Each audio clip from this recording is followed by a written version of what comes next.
Hello, welcome back to Ready Steady Play, everyone. And today we're going to be talking about Earth, which is the game I've got right here. So this was a new Kickstarter game that's just been delivered. I think pre-orders at the time of streaming.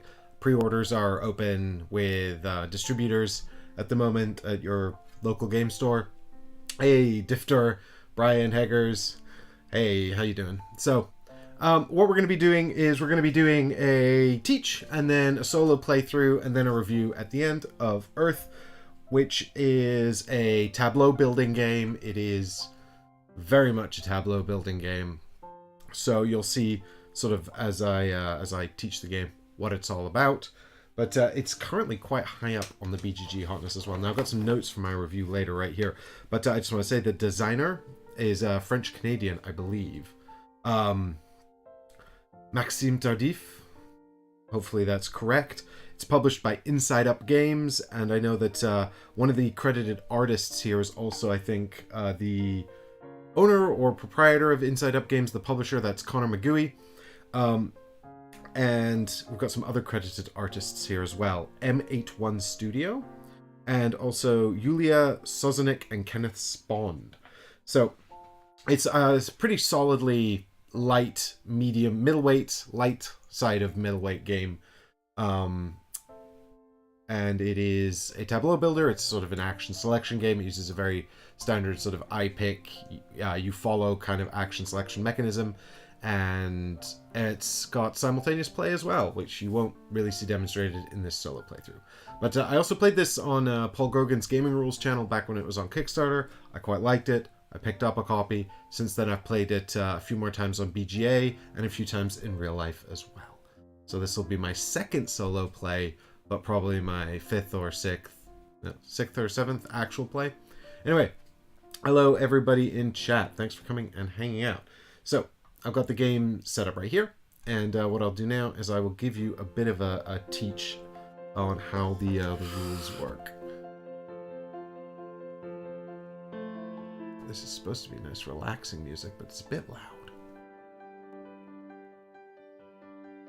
So, the game is very, very easy to set up. Everyone just gets a player board, and you get your main game board up here as well, which is double-sided. This is the more competitive side, and this is the slightly less competitive side.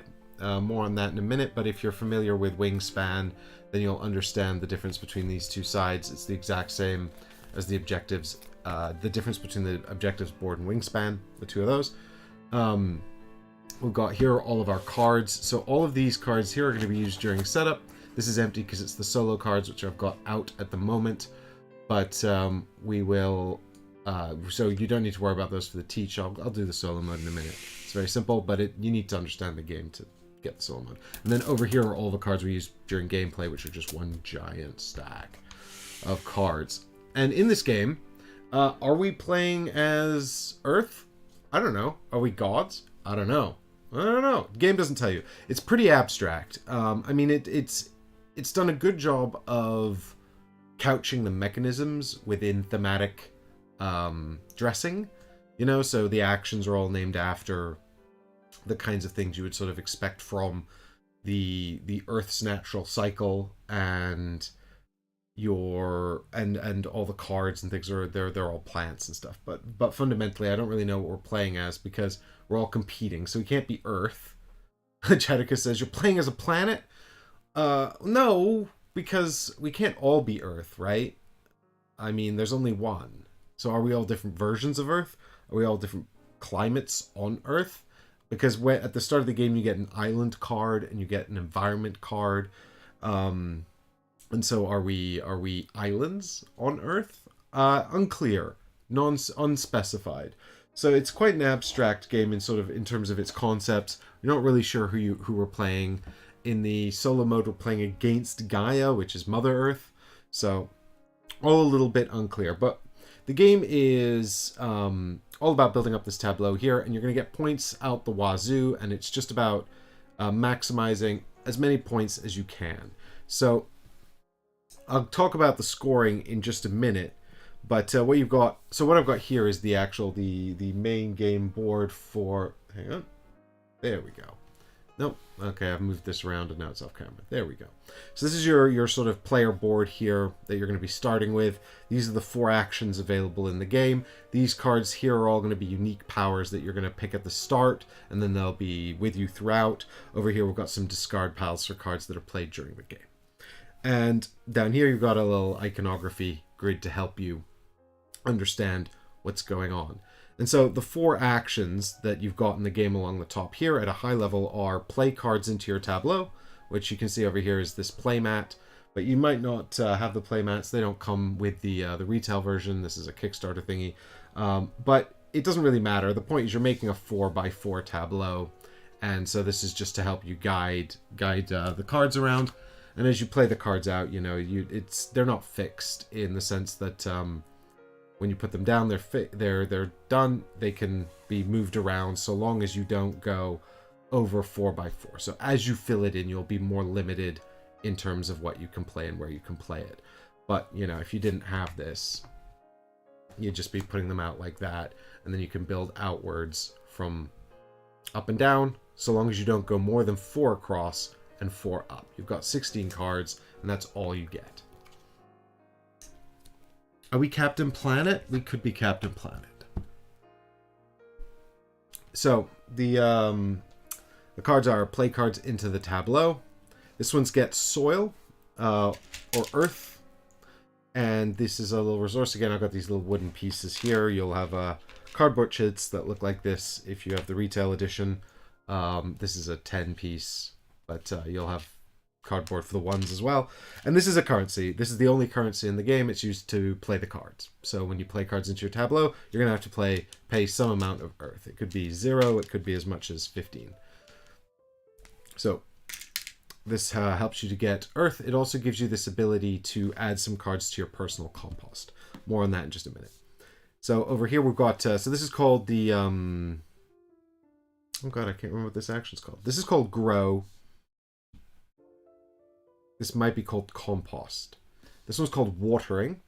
And when you do take watering, you get some earth. And you also get some of these little grow pieces here. And these are points at the end of the game.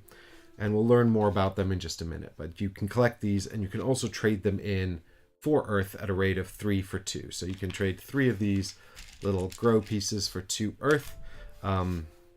Pretty much at any time except when taking the watering action. And that's just a way to get some more currency if you need it. It's not a great exchange rate because at the end of the game these are worth a point. So that's 3 points for 2 earth. Not great, but you'll see why you might want to do that in just a minute. But you get 6 of those and 2 earth if you take the watering action. And then you get over here and you can take this yellow action here. And you're going to get to draw 4 cards, and you're going to get 2 of these growth pieces here, which you can put out on your cards. Again, they're worth points. So we'll learn more about that in just a minute as well.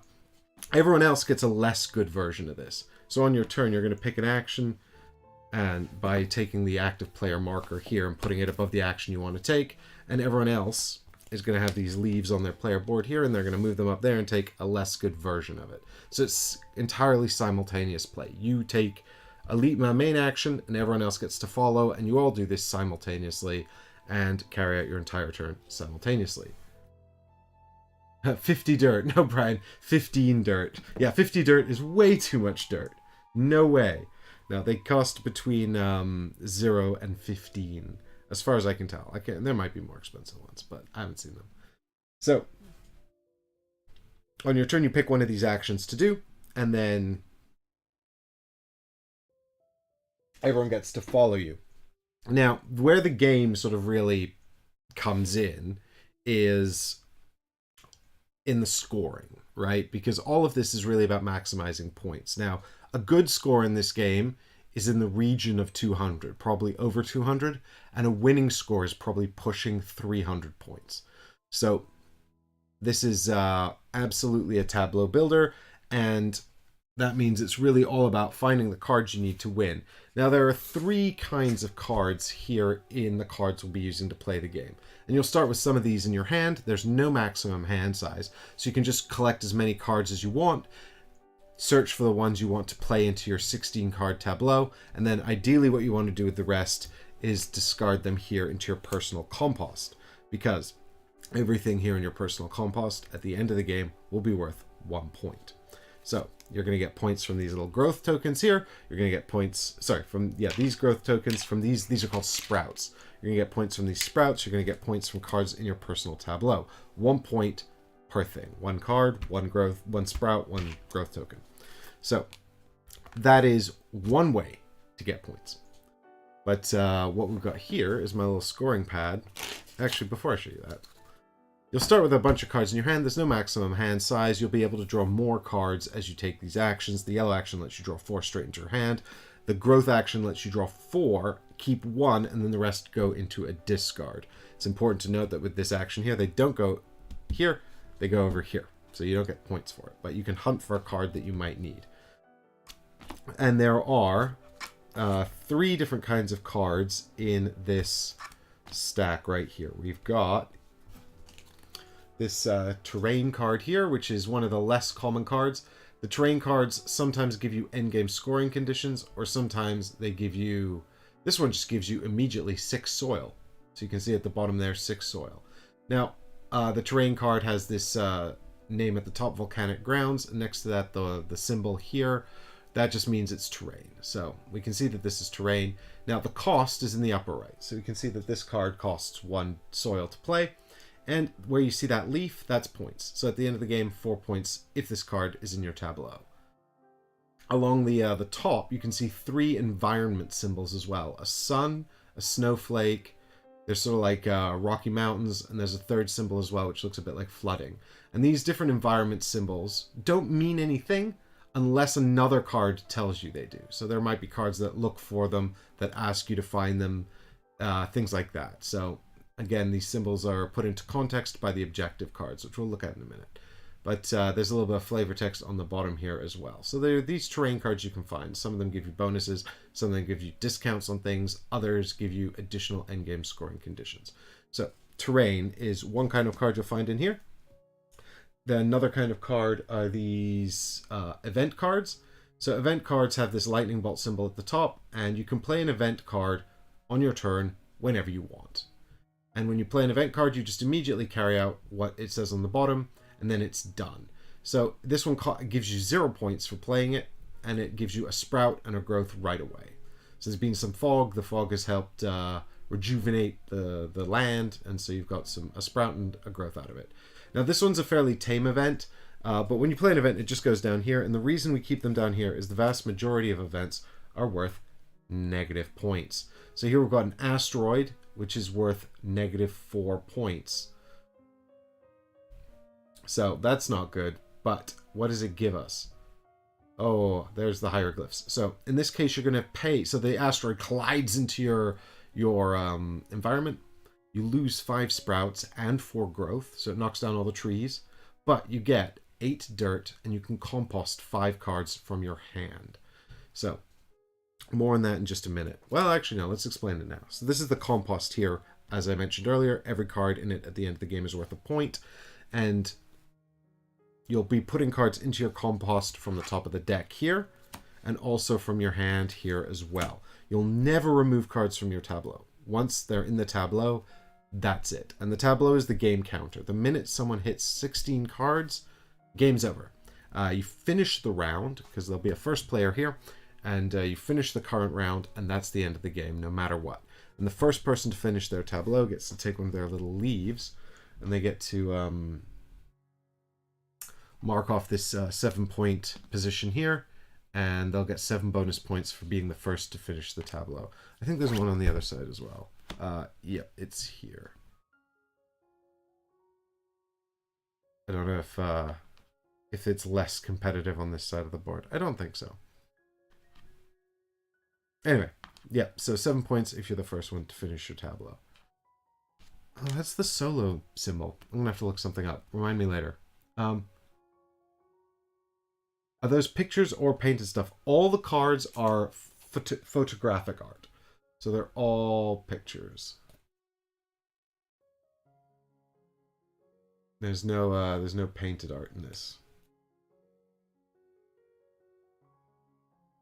That's going to depend on whether or not you prefer that to the painted art.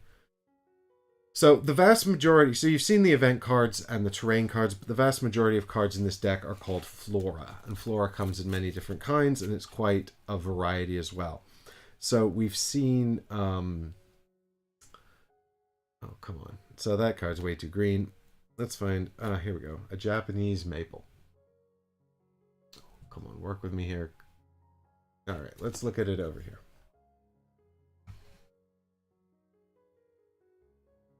So here on the Japanese maple, again, we can see some environment symbols. These are the same on all the cards, and the environment symbols are, again, only going to be important based on the objectives. You've got the name of the plant here, and its Latin name as well. Then here you've got a type. So this is a tree, right? But there's about 4 different types you'll get in here. And again, this symbol is only really important if something tells you it's important.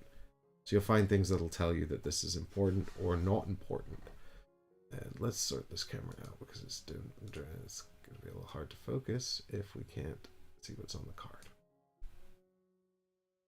Okay. So then up here again, you've got the soil cost up here. So this costs 3 soil to play it into your tableau. This is worth 2 points at the end of the game. And then on the rest of the card, you'll see here this growth position here. So what this means is that when you play growths, when you gain growths, you have to play them into your tableau onto cards. And this has a capacity for 3 growths, and it's worth 4 if you complete it. So I'll explain that in just a minute. But this is where we're going to put growths. And down here is where we're going to put sprouts. This is a special ability, which I'll talk about as well. So if we have this Japanese maple card here in our tableau, and we gain some growth tokens like this, we can put them straight onto the Japanese maple. If we don't have any cards in our tableau, or we don't have any capacity for these growth tokens, because we've either maxed out all of the cards in our tableau, or they don't have any, or we don't have any, or for whatever reason, we can't place these, so they're just lost. So we lose the opportunity to put them out. But we can put them out here as we collect them. So we've got 2 there now, and we can see here that the capacity is 3. So the third growth token is actually a canopy. So that we put this out because it's pretty. And also this shows us that that's complete. So that's all 3 growth tokens, which means at the end of the game, this is worth 4 points. So each growth token is worth a point, but if you complete it, it's worth this bonus number instead. Sometimes they're the same. So sometimes there's not a bonus for completing the growth, and sometimes there is. So in this case, the bonus is 1 point because this is worth 3 points by default, but it's worth 4 points now that it's finished. So we've made a bonus of 1 point. During the game, you might be called upon to spend growths, like we saw with the asteroid. The asteroid said, discard 4 growths in order when you play this card. So we would say get rid of these 3, or maybe we spent 3 from somewhere else. We could take 1 off. Now it's only worth 2 points, and we have to get 1 more growth on here before the end of the game to make sure we get those 4. So that's how the growth tokens work. The sprouts, much simpler. They're just worth a point. There's no additional bonus points to unlock here or anything like that. The thing is, when you get them, you have to be able to put them into positions on cards like this. So you can see this has got capacity for 4 sprouts on it. So as long as we have some capacity for sprouts, we can claim them. But if we don't, then we have to discard them. They are lost. We can't just trade them for soil right away, because remember, you can do a 3-for-2 trade on sprouts for soil. But you have to be able to put them into your tableau. So to do this trade, you have to spend them from your tableau, which means that if you can't put them in first, then you can't spend them. So that's that. The last sort of thing to concern ourselves with on these cards is the special ability on the bottom. And so you can see this is a yellow ability here, and it just says +1 growth and +1 sprout. So what this means is every time we take the yellow action, whether we're following or whether we took it ourselves, we can have an extra growth and an extra sprout.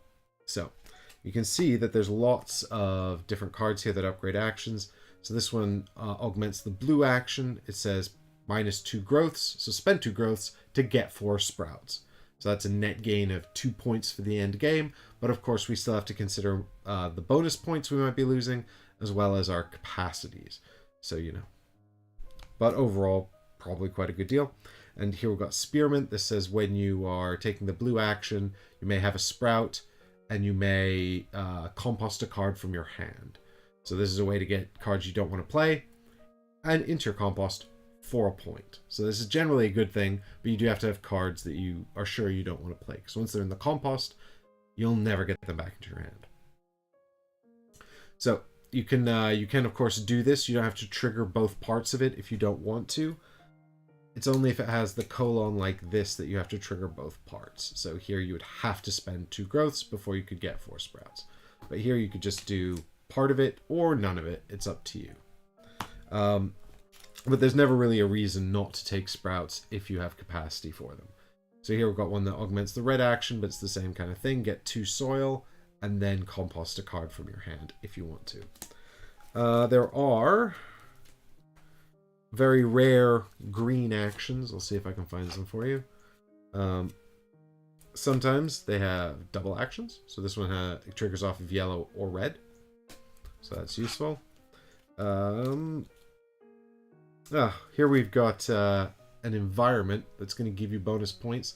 So this says 4 points at the end of the game for every orthogonal space, empty orthogonal space adjacent to this terrain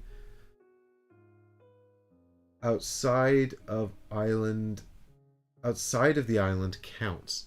Oh, that's interesting. So this beach wants you to keep spaces around it empty. That's intriguing. I like the little factoids at the bottom. Yeah, they're quite good actually. There's quite a nice lot of sort of information in here. So this is a 9-point card as well. But you can see here as well, it's got little arrows to just remind you that this is looking at things orthogonally adjacent. Now, it's worth noting that once you start building your tableau, when you grow a card in the tableau, all other cards have to be placed adjacent to this card. So the next time we grow a card, we have to go adjacent to it, but this also counts diagonal. So our next card could be up here, and our next card could be up here, for example.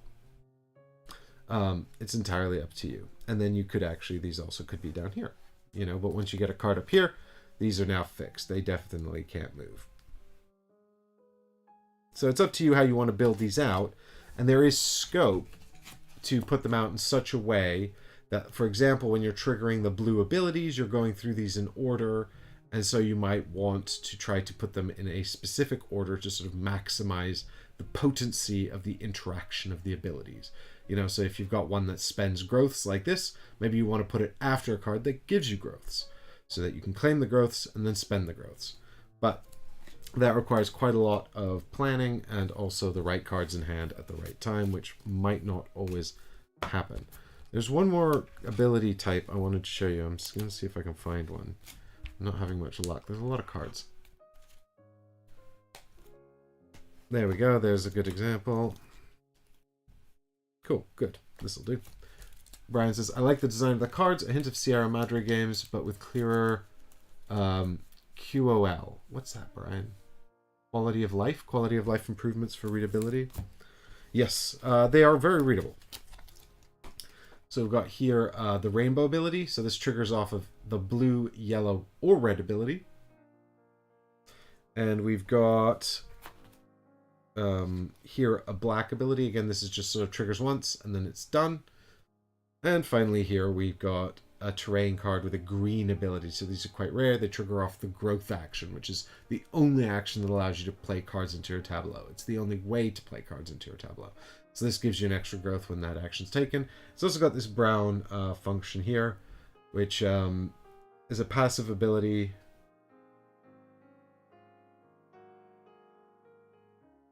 I have no idea what it does, though. It says skip +1 card. Skip planting a card to compost this card and replace it with a yellow card at a yellow action at no cost. Okay, that's complicated. I'm having trouble parsing that, but I guess the flatland can grow into another kind of card, and then you get to draw some cards as well. There's so many cards. I've played this like 5 times. I still haven't seen all the cards. So, there you have it. I think that's most of these cards. So the grow action here is the only way to get cards into your tableau. And, oh, I just put that in the wrong way around. I'm sad. Yeah, so when you take the grow action, you get to put out 2. Everyone else gets to put out 1. So then there's the asymmetrical start, right? Which will come back around here. This will sort of give you some guidance. So what we're going to do during setup is we're going to take some of these little creatures here. Brian says, okay, so the card's design didn't quite stick the landing. That's the first card I've seen that I've struggled to parse. Most of them are pretty clear and straightforward. So we've got all of these creatures here, and each of these creature cards is double-sided. And at the start of the game, we're going to put out 4 of these, and these all have different abilities on them. So the actual creature is irrelevant. It's thematic. It's nice. It's nice to see the animals, but ultimately what's important is this part at the bottom here. So this says have 4 events in your event stack. So there you go. You want to have 4 event cards in your event stack. And what we're going to do is at the beginning of the game, we're going to put these out, 4 of them, into the 4 positions. And we're going to have 4 communal objectives. And this is the nice side of this board. And so when you complete the objective, you go down here and you get 10 points. And you can claim that whenever you've completed the objective. Now, on the mean side of this board, there is a first come, first serve element. So you can see the points diminish as you go. So the first place is 15, then 11, 8, 6, and 5. So the first person to complete the ant event goes in here. And if there is 2 people completing it at the same time, because of course there's simultaneous actions, then it's done in turn order. So you can claim that. Now you've got first place on that one. So you'll have to prioritize them. So we've got tons of these animal cards, and they're all double-sided, so loads of variety there. And then the next set of cards are island ecosystems, they're called. And we've got loads of these as well. We'll get them all out, but even more than the animals, and they're all double-sided as well. And these are, again, they're objectives, but they're just slightly different kinds of objectives. I guess they're balanced a bit differently. So at the beginning of the game, you'll get one of these. Well, more on that in a minute, but there'll be one of these on your island board with an objective at the bottom here. So this one wants you to get rows of cards. 6 points for each row of 4 cards. So you have to complete the row, and then each with at least 1 different habitat. So, yeah. Difter says, are we playing the mean side? Well, Difter, I played solo only once, and I played the mean side, but I'm not sure if I was supposed to, because the actual nice side of the board has this symbol here, which is the solo symbol. So maybe I should have had it on this side. I don't know. But maybe the downside of playing on the advanced side was that the solo AI beat me into every single one of these. The plus side was that it can't score ecosystems, and I had 2 extra ecosystems. So we'll find out when I check the solo rules in just a minute whether I'd done that correctly or not.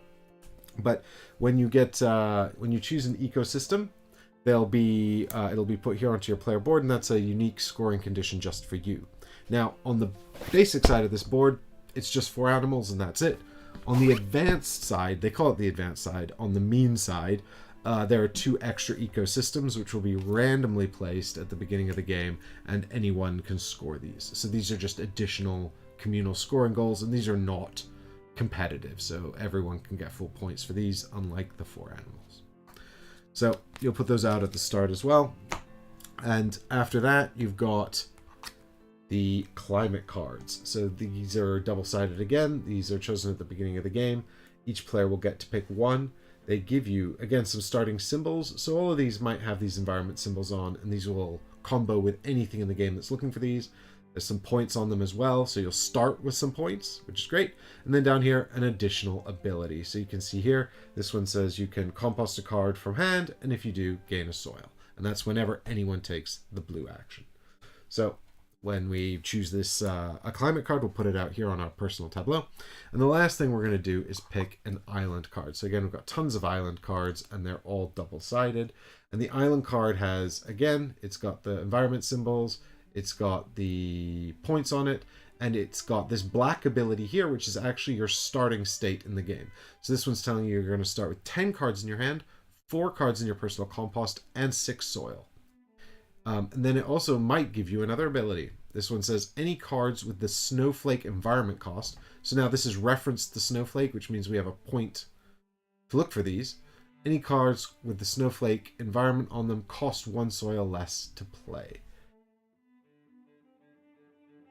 Unless it's already 0. Can't cost less than 0. So you can pick the side of the island that you want as well. They're all different. This one's worth 9 points at the start, which means it's probably less powerful than this. So at the beginning of the game, if you're playing in like your first game or whatever, you just get dealt 1 of each of these. And then you just, I think actually in the very beginner mode, it says just give a player 3 of them and don't just do it at random and don't even worry about it. In the sort of full advanced mode of the game, you get 2 of each card and then you pick a side of each. So there's like, 6 different options, and you're going to be looking at these, and you're going to be looking at these and trying to decide the different configuration you want. So once you've got your 3 cards set up here, this will tell you your starting conditions. You've got your 4 objectives here, possibly 2 objectives here, and then you draw your cards up, put anything in the compost that needs to be there, and also claim your starting soil, and then you're off to the races. That's the way and then the game is ready to start. And the first player will just take this first player active player marker, pick an action, everyone gets the follow action, and off you go. So that's how the actual game works. And what I'll do is I'll show you real quickly here. This is the score sheet, and so this very top scoring marker here, and I sure would like to focus the camera. That'd just be grand if you just kind of focus on that for my camera. There we go. So that's just the points on the fauna cards. So remember, every fauna card is worth points. And then the category below that is your events. This is probably going to be a negative score. Then below that, that's 1 point for every card in the compost, 1 point for every sprout on a card. Then it's 1 point for every growth, unless you've got a canopy, which is the colored top. And then it's just the points on that white leaf instead. Then it's points that you've unlocked through your terrain cards, remembering that some terrain cards have unique scoring conditions on them. Then it's the points for those ecosystem cards, and there's possibly 3 of those in the game, so your personal one, and then the 2 on the central board if you're using them. And then it's any points you were able to claim through the animals, and that's your total score.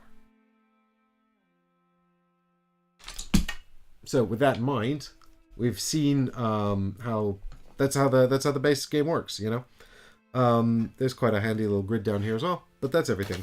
So it's not really like too long to teach the game or anything like that. It's fairly straightforward to teach, and picking up the iconography happens fairly quickly as well in my experience.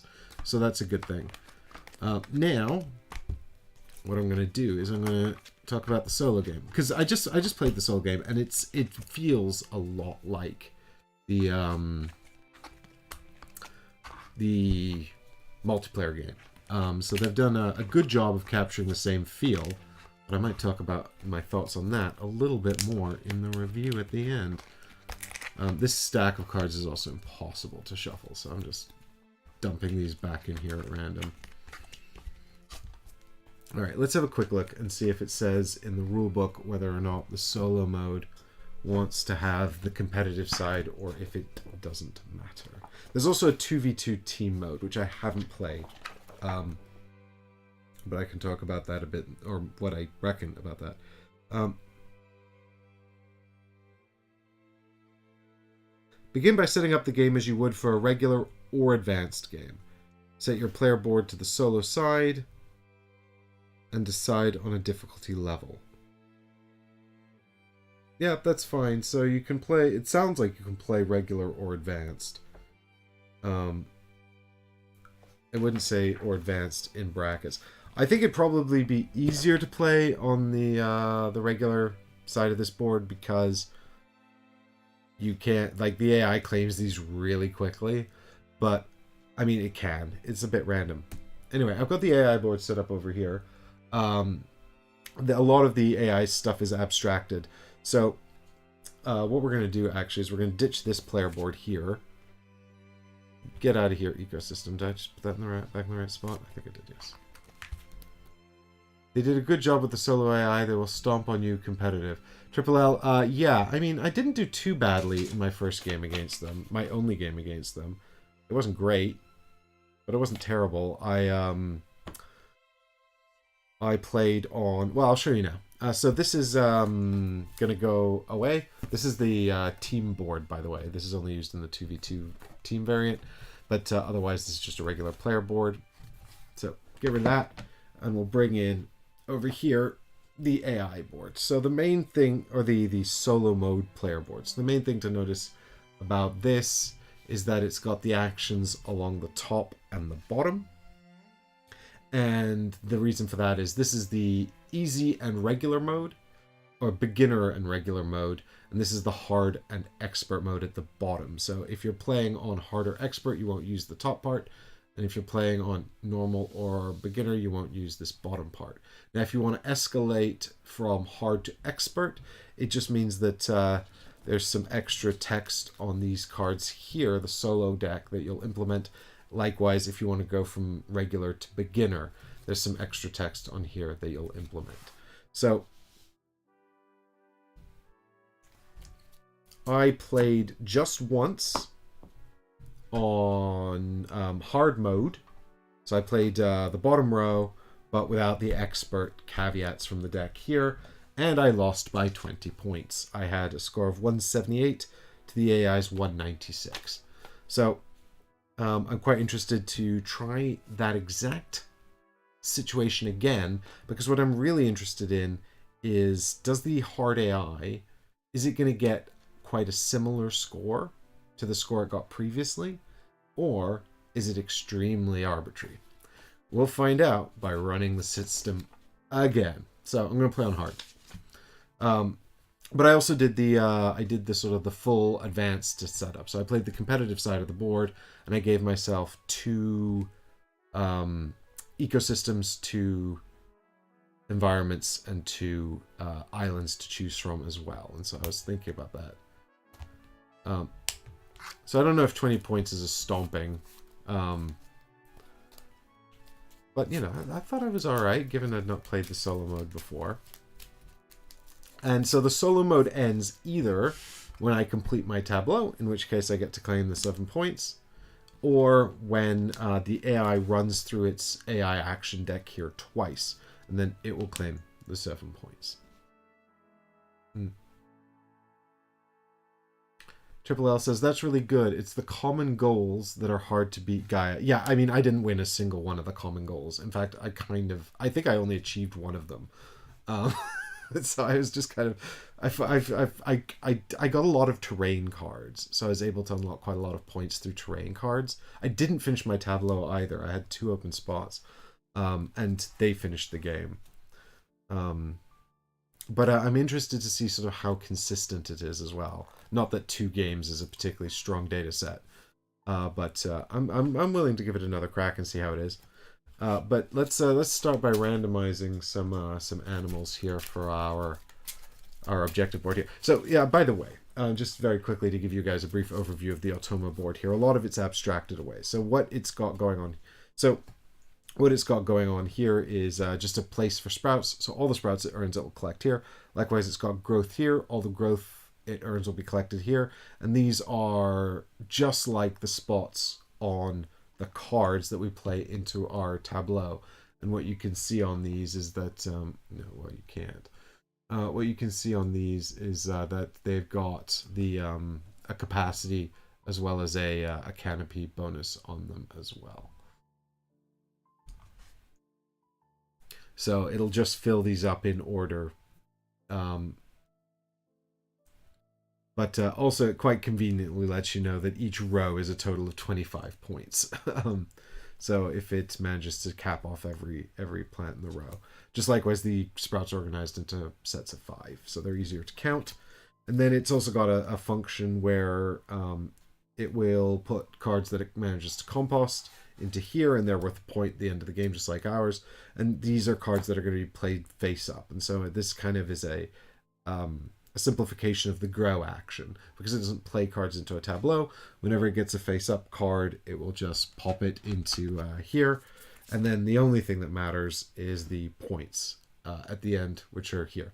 And if it's an event card, it just has a little piece of text down here to let you know that any negative points from event cards are counted positively. So -4 becomes +4. So this is just a way of stacking up those points. And so what we've got over here is an augmented version of the actions. The player actions are exactly the same. Our turns and our gameplay exactly the same. Doesn't change. Then at the bottom here, instead of the traditional follow versions, which are just less good versions of the top part, for this it's got a special AI function. So this one says, the grow action lets me put 2 cards in my tableau, and then I draw 4 and keep 1, and the other 3 go into the automa's face-up spot here. So any cards I discard via the grow action go straight up in here. And then this one says it's going to get 5 cards in its compost, plus another card in its compost based on the amount of soil I gained for this action.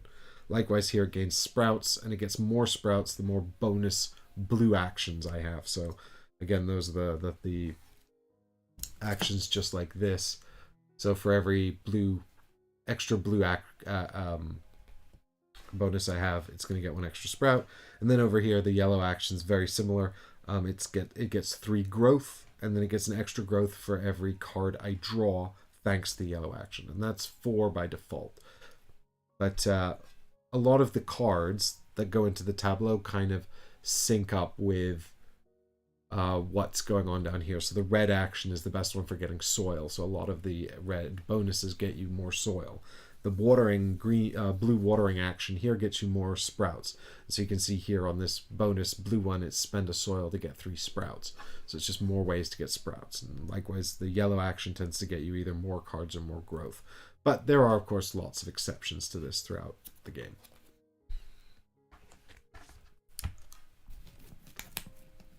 So when it's not doing that, it's got this deck of action cards, and this is kind of like mimicking its version of choosing an action that I will follow. And when it picks one, we've got the top part, which is what I get to do. So I get quite a powerful thing to do. Well, it's not great, but it's kind of like a version of the follow action from the competitive game. And then I'll do that first, and then it will do the bottom part, which is a sort of more powerful thing. So here it gets 7 sprouts plus 1 per blue thing I have, which is better than the follow version, which is 3 plus 1 per blue thing I have. So it's got a bunch of different versions of this. It's got one for the yellow action there, which is very similar. This is 7 growths plus 1 per card I drew, and this lets me have either 2 growths or 2 cards, and then I get to activate all my cards, which is the same as the solo game, the competitive game. The red action is the same: 2 soil or 2 compost, or compost 2 cards from hand, and then it gets 8 cards into its compost. These will come straight off the top of the deck, and then it also gets a soil for every soil I gained via the red action. So if I took 2 up here, for example, it would get 2 soil. And what's important to note is that it has no use for soil, but if it ever collects 10 soil, then it gets to compost 5 cards off the top of the deck, and it spends that soil. So 9 soil would be worth nothing to it, but the minute it hits 10, it converts it into 5 points. And then we've got its version of the grow action, where I get to plant a card, I get to draw a card off the top of the deck, and activate my green actions, bonus actions. And then what it's going to do is it's just going to draw 3 cards off the top of the deck and put them face up into that spot it has, where they're just going to be worth points. And the last 2 cards it has in here, they're mean, I don't like them. These let it claim the objectives on that objective board. So one of them lets it claim either of the top 2, and the other one lets it claim either of the bottom 2. I don't get to do anything when it reveals one of these. There's no follow action for me, which makes me sad. And I pick which one of these 2 it's going to choose, and then when it reveals the card again, it picks the other one, right? So it's going to get all 4 by the end of the game. So really, it's just a question of whether I get one before it does. or, you know, if I miss them, which is not the end of the world, but it could be potentially really bad. Yeah, so it's going to go through this deck twice. So it'll go through it once, and then shuffle it, reset it, go through it again. And once it's done with the final card, that will be the end of the game. So it will claim the 7 points, and we'll be done. I can also end the game by finishing my tableau, but that's quite difficult. So we'll see. We'll see what happens. You know, we're going to have to be on the ball. And the first thing we're going to have to do is put out some of these... oh, God, what are these cards called? Creatures? Animals? I feel like they're called fauna cards. Flora and fauna. That makes sense. Pretty sure these are fauna cards. So we'll put out some fauna cards here and see what we get for our tableau. The AI's name in this game is Chaticus, and it will crush you. I don't think it is Chaticus. The AI's name in this game is Gaia, and it will destroy me because... Well, I don't know. We'll see. It probably will destroy me. So our first one is Northern Giraffe. Come on. Come on. Oh, green screen. So fill 2+ columns in your island. That's easy peasy. We've got Bald Eagle. He wants 4 flora, each with 3+ growths on it. So tall trees, basically. We've got the Arctic Tern. The Arctic Tern says 3+ 4 with a geographical term in their name. These terms will be bold. The Bald Eagle or the Giraffe? The Giraffe's your favorite. Oh, well, I'm glad we found it. And the last one is the Arctic Fox. Oh, I love these. Look at him. So he wants 8+ cards with a snow habitat. Oh, they're called habitats. I called them environment symbols. Habitat symbols. Okay. And the 2 little symbols down there are just letting you know that he'll look for them on the island card or the climate cards as well. And also 47% of the cards in the whole game will contain this symbol. So there you go. So the Arctic Tern says only 14% of the cards have a geographical thing. Brian says cute fox, but I'm waiting for the monkeys. Well, these are the only animals we're going to put out, right? Like, the game is not Ark Nova, so we don't have any more animals. But here you go, Brian, just for you, some monkeys. There's the mountain gorillas and the Bornean orangutan. So the orangutan wants trees, and the mountain gorilla, he wants flora filled with as many sprouts, so completed flora cards, filled with sprouts and growths. So, oh, look at them. They're so happy. I wish I could remember the lyrics from the Jungle Book for that song that sings in the Jungle Book, but I haven't seen it in so long. And my brain is crap. So there we go. There's some. There might be more monkeys, Brian. I haven't seen all the animal cards yet. So now we're gonna get some island cards here. So I'm just gonna shuffle this and give myself 2. So if we can find anything with the snowy symbol right at the start for setup, I want to be like... Yeah, okay, I'm not going to sing it. Because I might get copyright struck for being too good. Here we go. 1, 2 island cards. There we go. Oh, look at them. They're so pretty. I really like these. I like the green ones that look like sort of proper foresty. Oh. The New Guinea rainforest and the Tasmanian temperate rainforest. I drew all the rainforest cards.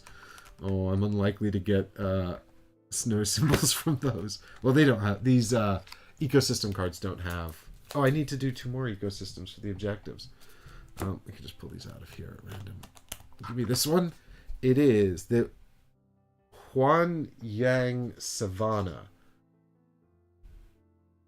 And it wants 6 points for a row in which you have 4 cards that have different numbers of growths on. So note that that's not growth capacity, that's total growth cubes. So the growth capacities on cards are either 0 to 6. But the capacities and the actual cubes are represented by slightly different symbols.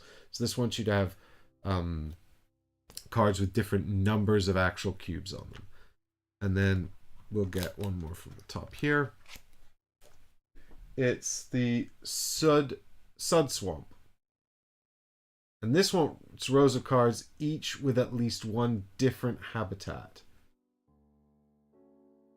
Okay. Gonna have to be paying attention to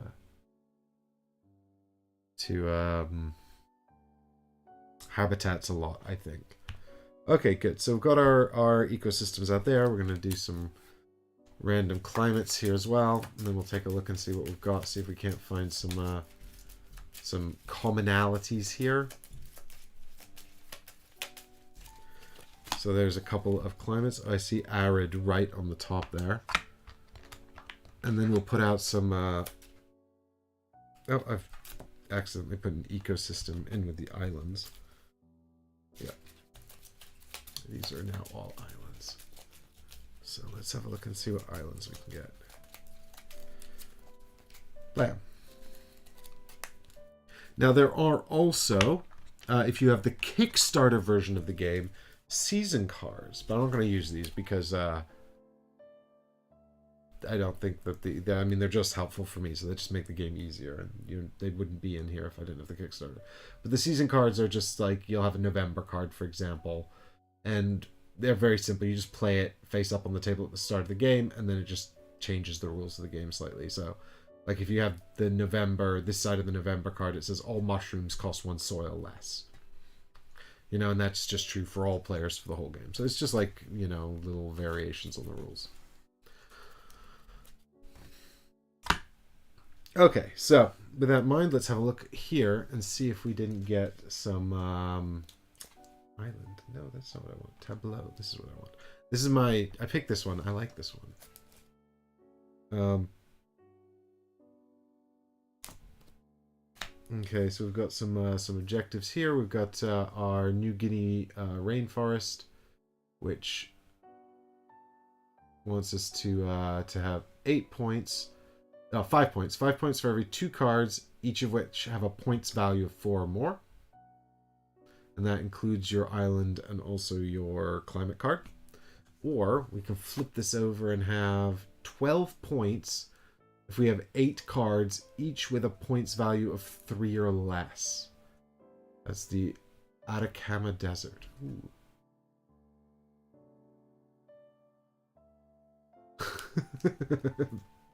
Brian. Okay, so we got what we got here. We got the come on. This is the Tasmanian temperate rainforest. It says 9 points for every 2 flora with a geographic term in their name. Oh, that's potentially a good one to take because that kind of combos with the Arctic Tern, who also wants those geographic terms. It just means we're gonna have to spend time finding those cards. And we won't have time in the solo mode to do that, I don't think. What else we got here? We've got the Banta Island. Oh, Night Haggers, thanks for hanging out. Say happy birthday to your other half for me. So we've got 9 points for each 2 flora with a color in their names. Colors are in italics. Yeah, so they've used little font tricks to sort of make these things clear. So colors are in italics. Geography is in bold, and there's also animal names which are underlined. All right, what else we got here? So these are our possible islands here. We got Kyushu, which is worth 2 points, and it says that cards with a water habitat cost 1 soil less. I like that. We've got Jamaica. It's worth 8 points.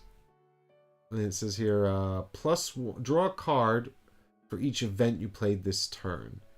I don't tend to play a lot of event cards.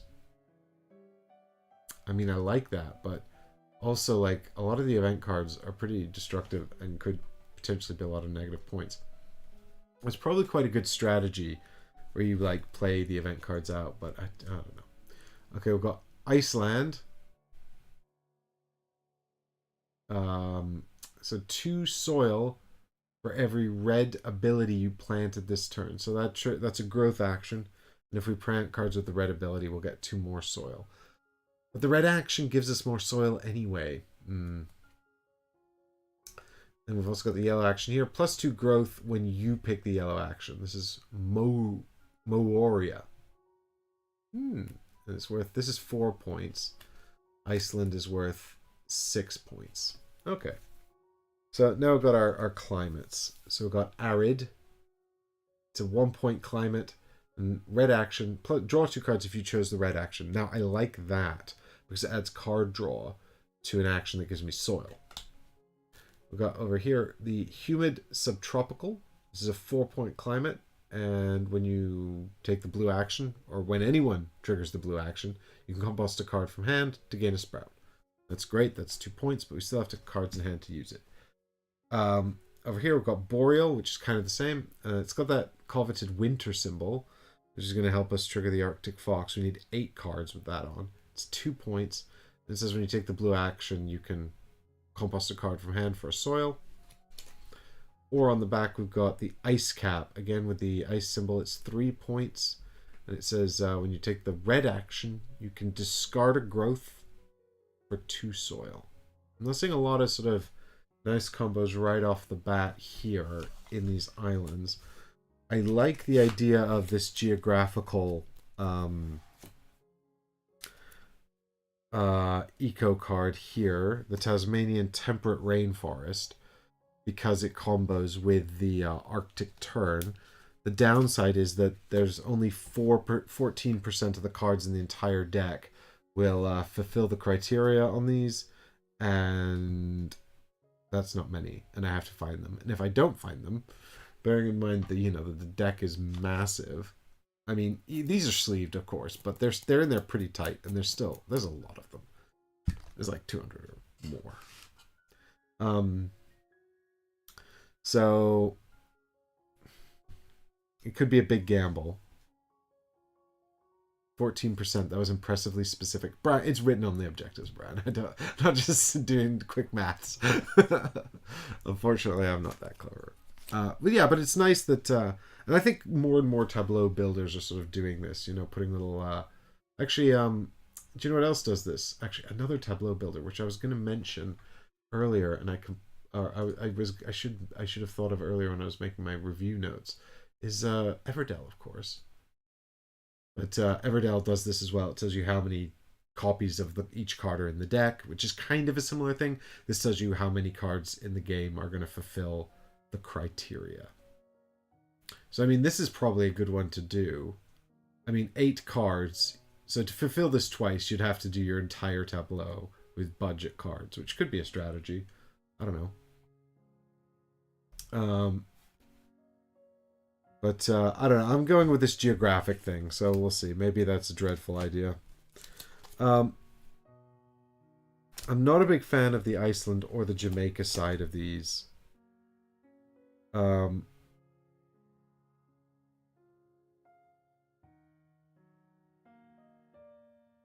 quite like the Kyushu side. That discounts anything with the water habitat on it. And also, it's just got a reasonable size of 8 cards in hand at the start's great. It's also got the ice symbol, ice habitat on it already. So if we pick another one with the ice habitat, we'll have 2 of the 3 oh, that's got the sun on it. Where's the ice habitat? Do I not have one? Oh yeah, this one. So if I pick one of this card as well, then I've got 2 of the 3 I need for the Arctic Fox right off the bat, which is also enormously helpful. Because the AI claims those so quickly. And if I can beat it on 2 of them, then at least that's something, right? So let's have a think here. If we take the Kyushu card, that's got discount on water habitat cards, which is not enormously helpful in terms of planning anything, because I don't know necessarily what cards have that symbol. But so if we want to take the Boreal card, we've either got the Boreal side, which has this kind of lame blue ability on it, because there's no normal card draw in blue anyway. But it does have, it's worth 2 points, which is also not great. Or we can take the red side, which I do quite like. No, I don't. No, I'm not a big fan of either of these. Actually, I like this Arid Climate best. Plus 2 cards if you chose the red action. I really like that. But I just don't see that. I think it might be more worthwhile to try and go for the Arctic Fox quickly. So if we're going to take either Ice Cap, which is 3 points. 3 points actually might... Does that help us with anything else? No, it doesn't. It doesn't help us with anything else. Do you know why I like this side better, actually, even though it's 1 point? Is that this is helpful. This is compost a card from your hand, which is nice, to gain a soil, which is helpful. Whereas this one is spend a point to gain 2 soil. Brian says, this is where I'd start to fail at the game because I'd be focused too much on the artwork and not on the mechanisms. Yep, that's a reasonable thing. So here we go. We've got our island set up here. We've got Kyushu Boreal with a Tasmanian rainforest type climate. Ecosystem. Here we go. It looks like a nice island to me. Although I think it's all a bit... it's not anachronistic. That's when timelines don't match up. But whatever the environment version of that is. The Earth version of anachronisms. Uh-oh, did I just do something bad? Nope, I'm all good. Putting the cards back incorrectly. Then they'll be lost forever. So, with that in mind, we have completed setting up our starting situation. So that's all good. Gaia is ready to stomp our ass. We can turn this around because these are all done. This insert came with the Kickstarter. I mean, it didn't. I had to buy it, but you know, it was on offer with the Kickstarter. And actually, it was put together without any glue, and it was quite good. I quite liked it. Actually, in the end, I thought it was quite well done. So we're gonna get 8 of these. 1, 2, 3, 4, 5, 6, 7, 8. That's our starting hand. We're gonna get 8. I can't believe I just pulled 8. 1, 2, 3, 4, 5, 6, 7, 8 of these to go here into our... No, sorry, that's a lie. 3 of these. 3 of these for the compost. And then 8 soil, which is nice. Bonbon's hair is everywhere. I never thought trying to use the ecosystem cards to jumpstart the goals and beat Gaia. I was always too focused on synergizing them together. Definitely going to try that in the future. Well, Triple L, you can... yeah, Brian says incongruous. Your island is incongruous. Yeah, that's probably about right. It's an ecological disaster. Well, we'll see if it pays off, Triple L. The good news is this will be up on the channel, and you can see how it went for me and decide whether it was a good idea or not. I also didn't see any particularly strong combos on those starting cards in terms of engine sort of building anyway.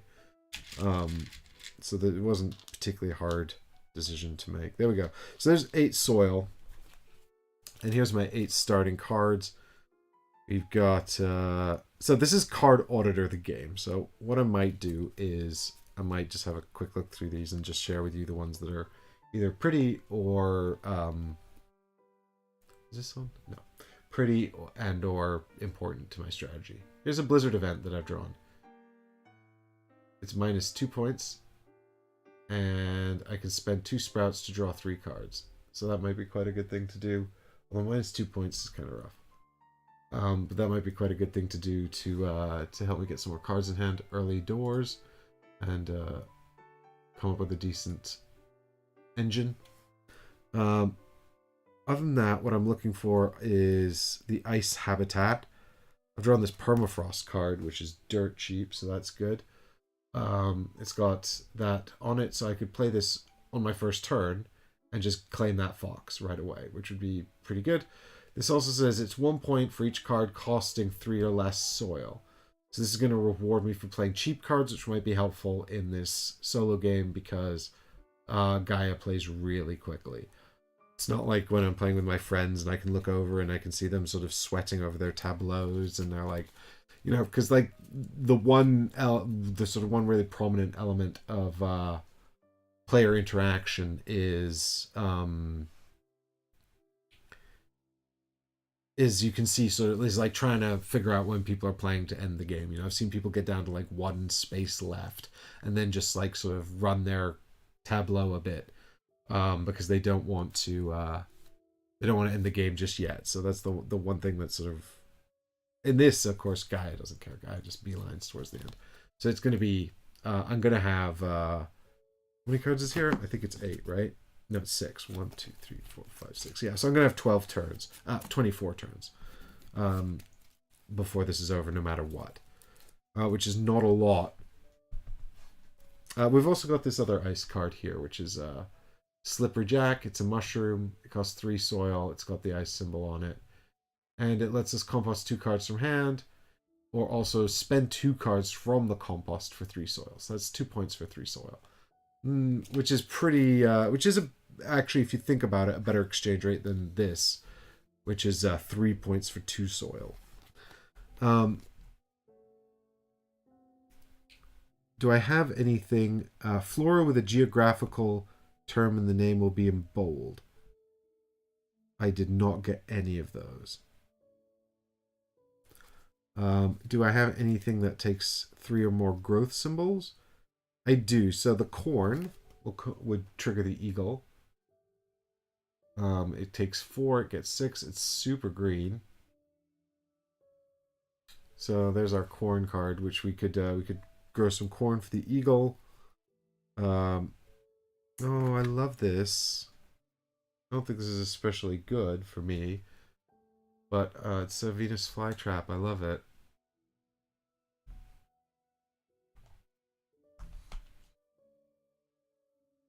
I used to try to keep these when I was a kid, but I was just never any good at it. They were really delicate.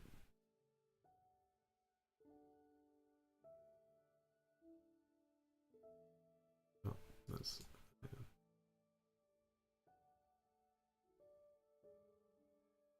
But they're really cool, the carnivorous plants. I think they're really neat. Oh, this is interesting. I haven't seen this one before. We got dirt cheap. Yeah, do you like that? This is this is the opposite. Blooming land. This is 1 point at the end of the game for every card in your hand. That could be quite good, but it's expensive. And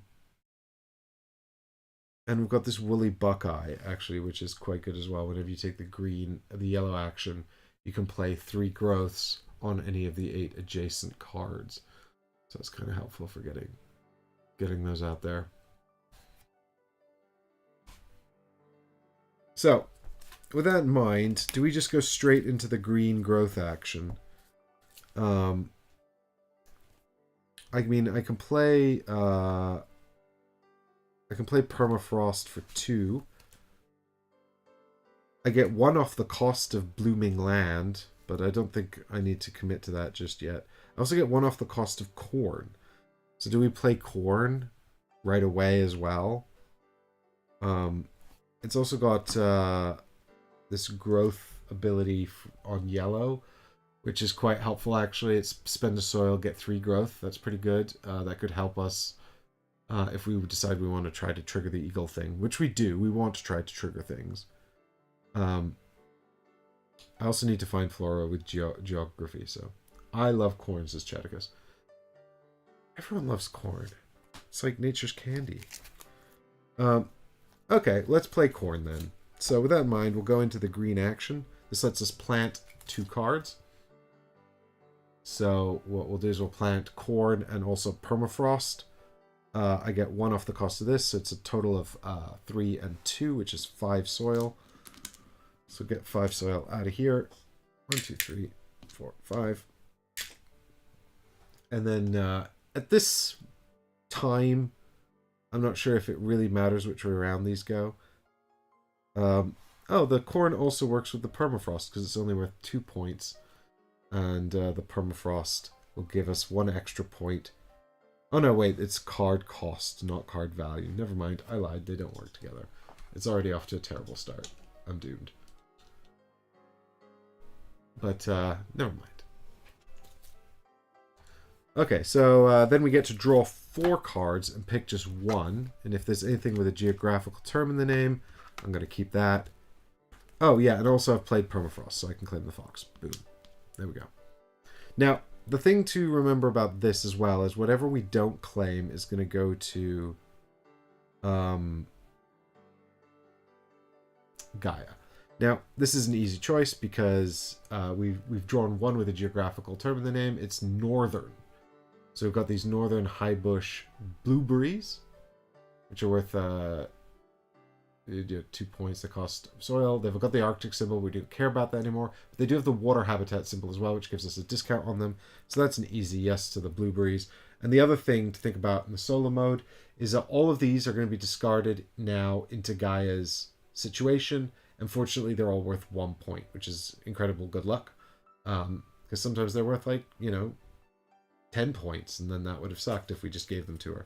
So she's got a pile of those here and here. I've got these card trays just to help me keep hold on to the cards. So those are her face-up cards that she'll score at the end. I also love blueberries, Cheticus. They're a really good antioxidant. So blueberries go in hand. We've given her her 3 cards. That's the end of our turn. So now we come over here to her board to reveal her first action, which is grow. So she's taken the yellow grow action.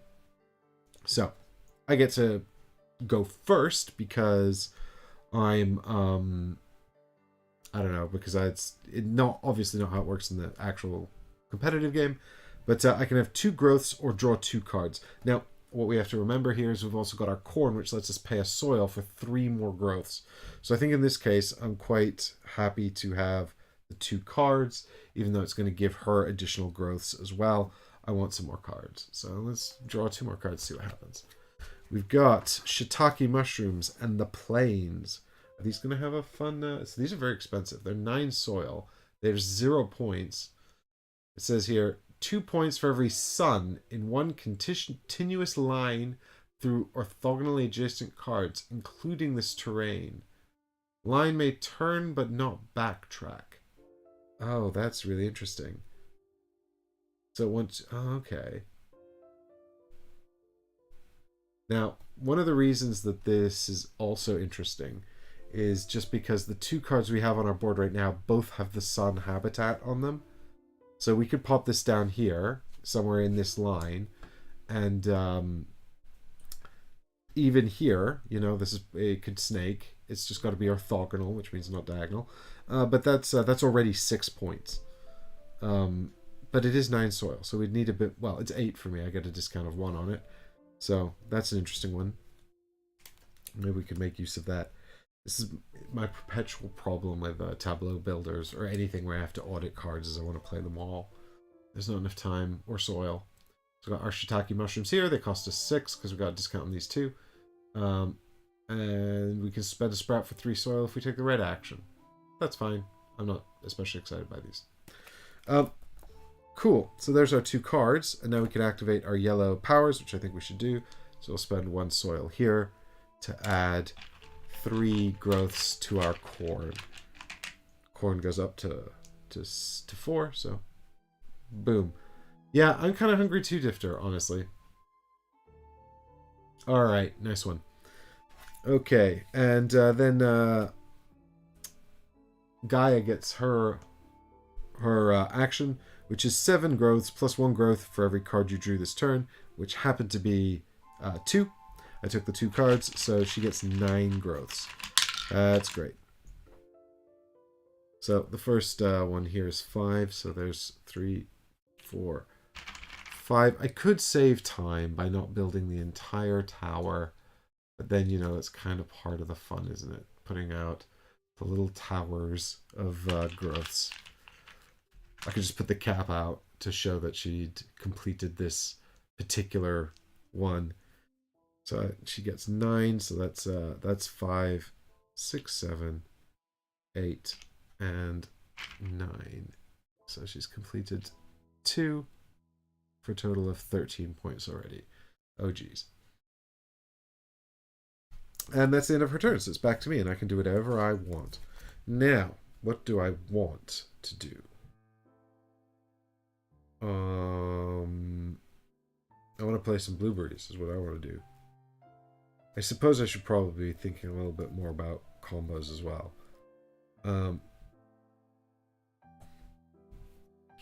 Alright, I like the idea of this plains strategy with the sun cards. So do I have anything else with sun on it? Just the blooming land and the woolly buckeye.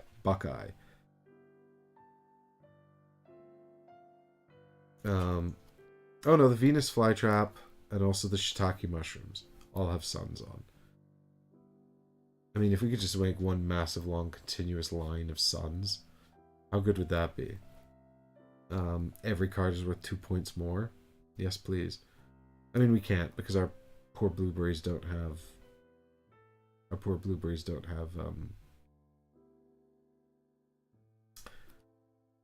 a sun symbol on them. The other thing is that we only have one of our geographical cards. So I'm going to put the blueberries down here to remind myself that I'm collecting those, but also that I only have one of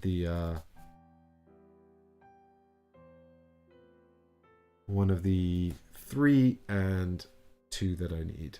This is 9 points for 2, so I mean, if we could get 4, that'd be great. I mean, we need 3 for the Arctic turn anyway. The other thing is, at the back of my mind, is also this, the Sud Swamp. 6 points for a row of 4 cards, each with at least one different habitat.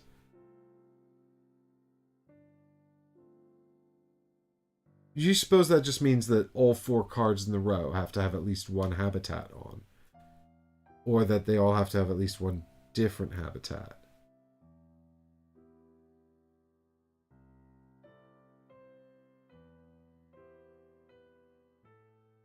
Each with at least one different... No, I'm sure that just means with a habitat symbol on them, right?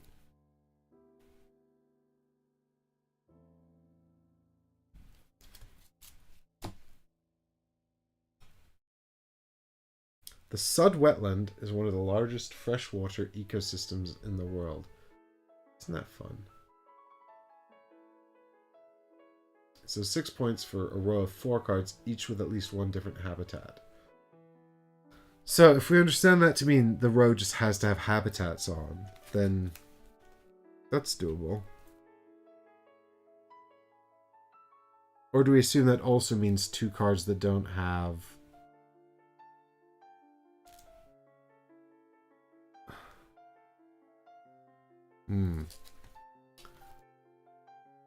Well, we'll come back to that.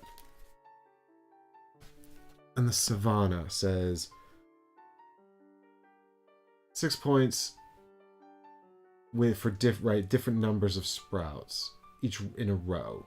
So if we put 2 terrain in the same row, we can't get maximum points for that, which is not ideal. I kind of need more soil. I kind of need more soil, and I kind of need more... I need a lot more soil if I'm going to play these terrains. I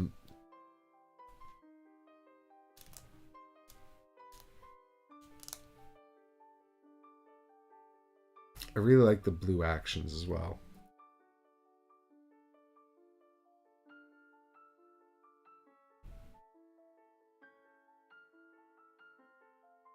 Let's have a look. I'm just having a look to see if I've got some blue cards. I've only got 2 soil. I can't play much of anything, really.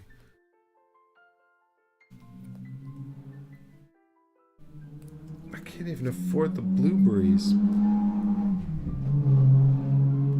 Do you hear that? Someone just went by so fast. That's not safe. Won't somebody think of this? Okay, well... I can't do much of anything right now because I'm really short on soil, so I think we could probably just take a red action here. The compost action? Yeah, that was really loud, wasn't it, Chatikas? Sorry about that, guys. That was super loud. Like, normally the mic doesn't even pick up traffic. Or, you know, very faintly. So that was exceptional. Yeah, there's motorbikes in Earth. It's an extra expansion. Don't worry about it. Um, so if I go into here, I'm only going to get 3 soil, and I have to compost 1 from hand.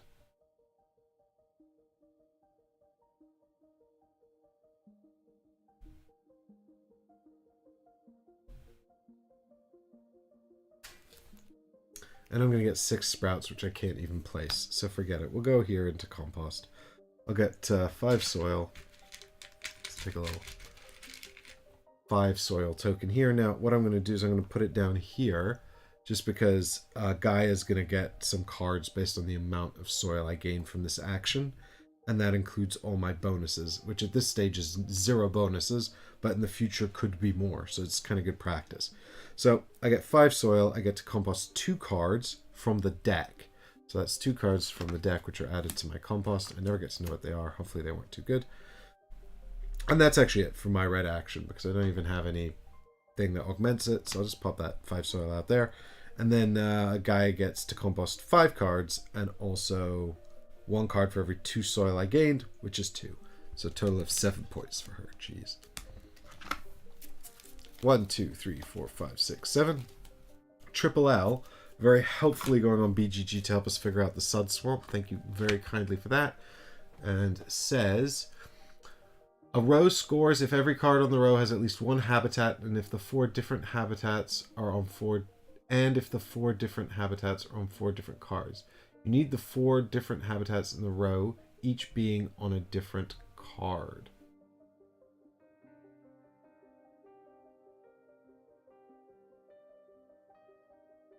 You need the 4 habitats in the row, each being on a different card. If a card has different habitats, the player chooses that one that fits best regarding the other cards. Oh, okay. Yeah, it's clear as mud. Yeah, mud swamp. No, I see what you mean, though. You have to have all 4 habitats present, and you have to be able to pick 4 cards and choose like 1 habitat on each card. So, you know, to give us a little example here, if I had this guy in here and this guy in here and this guy here. No, wait, that's not going to do it. What is the one I'm in? 1, 2. Oh no, that's actually already all 4. This guy here, say, that would do it, right? Because what we've got going on here. Oops. As we could say, you know, we can say you're the snow, you're the sun, you're the mountains, and you're the water. And then we've done it. All 4 on 4 different cards. I understand. That's how I understand it. Shouldn't we try to keep the suns connected? Yeah, Difter. So I think I think that the Sud Swamp might be quite a tricky objective to combo with our plane, and the plane is actually just like potentially a lot more points. But if we can do a bit of both, that would be great. But that's kind of what that's. I didn't say it yet on the show, but I've sort of, when I've described this to people, I've said this is sort of like the ultimate tableau builder, right? Because you're building out the, I say ultimate tableau builder in a comedic way, you know, it's sort of like, because you're building this tableau of 16 cards, right? But you have to care about the position of everything, and you can't possibly manage it enough. You know, because the position of the habitats and the rows and the columns and the abilities and the order of the abilities, and you know, it wants you to care about so much stuff. For the suns, wouldn't the line only be able to go through the tableau top to bottom once? No, it says in one contiguous line through orthogonally adjacent cards, including this terrain. The line may turn but not backtrack. So theoretically, if the whole tableau was suns, you know, and say plains was here, you know, it could go like this, right? And just snake around. So, you know, or like here we can just go up the line. But what we can't do is if we had a sun here, we couldn't, you know, go here and then backtrack to get the permafrost as well, right? So, you know, we would have to, but if we got a sun here, then we could go up here and then back down here. So, you know, it's like the old snake game, you know, on the Nokia. If You know, you all remember that. Right, what was I doing? I just did the red action, didn't I? And I just gave Gaia her compost, so it's over to her. And she reveals the North Pacific Gaia, which is she gets one of the two upper objectives. So let's have a look here. That means she's going to take either Bald Eagle or Giraffe, which is a shame because if she'd gone bottom, I can just give her Arctic Fox. So let's have a look here. Now I'm not close to the Northern Giraffe, which is 2 complete columns. Even though I've done two cards already, so I'm, you know, I'm halfway to 1 column. I'm not much closer to the Bald Eagle either, because I've got 3 growths out of the minimum of 12 that I need, and I haven't even played the 3 cards. So I think I'm further from the Bald Eagle, actually. So let's give her Bald Eagle. And we'll see. Alright, and that's it. I don't get to have a follow action. Oh yeah, so I said I had 24 actions in the whole game, but actually I've got 4 less than that. I've only got 20 actions the whole game, which is so few. Because 4 of her turns I don't get to play on. Ouch. Solo mode's hard, guys. Alright, so I've only got 7 soil, so what can we play to get us some more soil benefits here?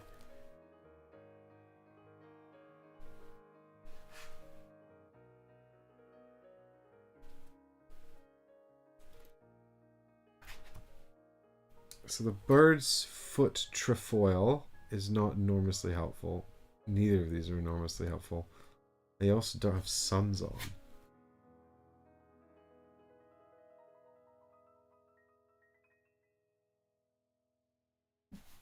But I would like to play some more cards because I'd like to take some of these other actions and I don't want to have empty spaces. You know, I only have 4 spaces for sprouts at the moment and 1 space for growth.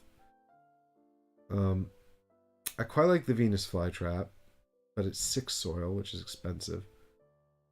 I like the woolly buckeye. It puts out growth, which is nice. It's got a yellow ability, which kind of combos with the yellow thing I've already got going on, which is nice. It's 5 soil, which is expensive. It's got a sun on it, so it combos with my planes. If I put all this time into the planes, I'm going to have to play that card. But the problem is I can't really afford to play any of these other ones. I don't want to take the red action again, though. It feels bad. So maybe I take yellow action. I'll miss... Because the thing is, I know she's got a growth card coming up as well, and I'll get to play one more thing.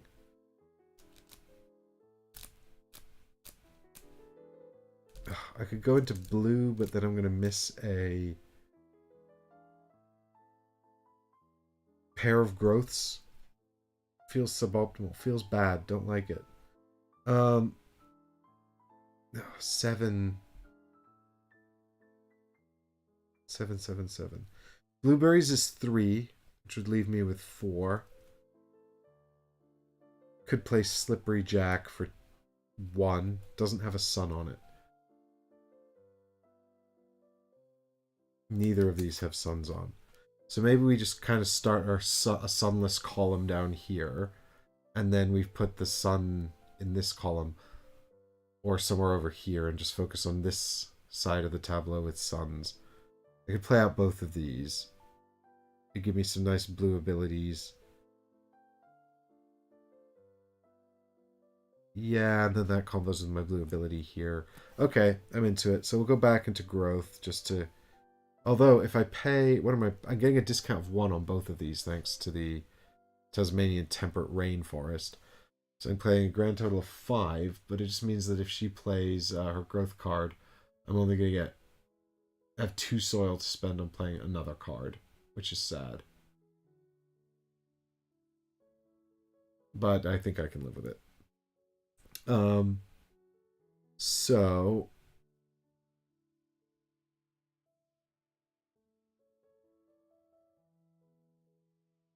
I'll pop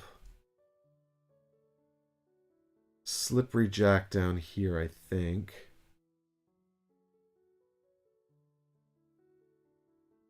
And I'll pop the Northern Highbush Blueberry in here.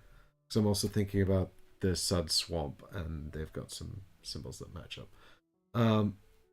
Sort of completing my sets here.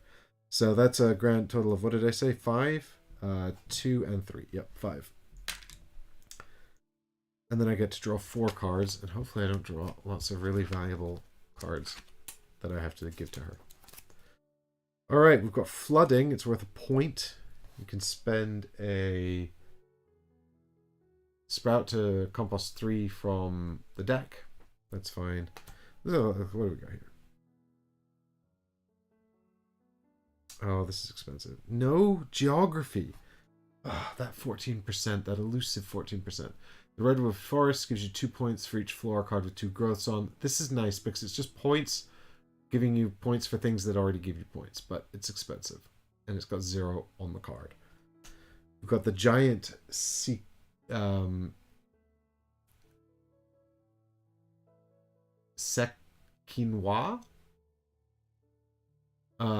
8 growth for 13 points. It's also got a sun on it, but it's 8 to play and it's only worth 1. Minus 2 sprouts for 4 growths is actually a really good exchange, though, because it's 2 points for 4 points, and the 4 points can trigger bonuses. Sequoia. Thank you. Sequoia. I have actually heard that word, Chaticus. I've just never seen it written out. Thank you. And we've got Penny Bun, which is worth 0 points. And it's a compost a card from hand for 2 soil, which is nice. Well, I think I'm going to keep the Giant Sequoia. That's so expensive. But the good news is, if I keep the Giant Sequoia, I'm not giving her any points, which is kind of helpful. Like, I'm giving her 1 point. Okay, cool. So that's my growth action there. So I'm done, and it's over to her. And so she's taking the watering action. So I can have 2 growths or 2 soil, and then I can activate my blues. I think I need to get some soil here.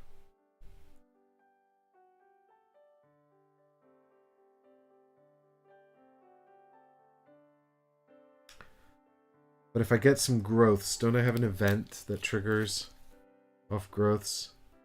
Yeah, the blizzard. How are we feeling about the blizzard?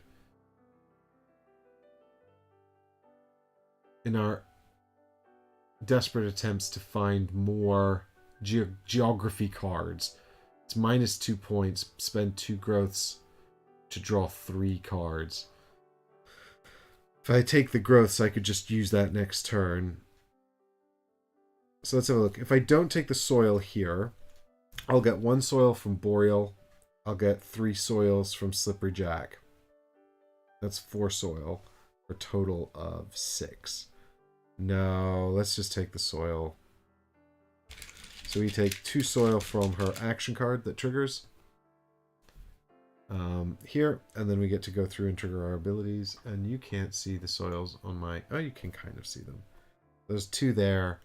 We're gonna then... So now, this is something that didn't really come up in the teach, but it's not necessarily massively important. But strictly speaking, you then choose to trigger either your island actions, which would be any blue actions along here, and then you trigger your tableau actions, which would be blue actions left to right in order, like this. So I might as well do the island first. It doesn't really matter. I can compost a card from hand. So let's just find something that we weren't even remotely tempted to play. Like this.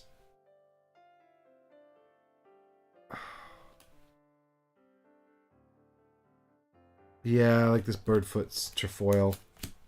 And that gets us 1 more soil. And then we can come over here, and we have to ditch 2 cards from here. Feels bad. We get 3 soil, which I think will help us in the long run. So we get 3 soil for that. So I'll take a little 5 and pop 2 back. And then we can trigger this blue action here, which is again ditch one of these for 3 growth, which I think is probably worth it.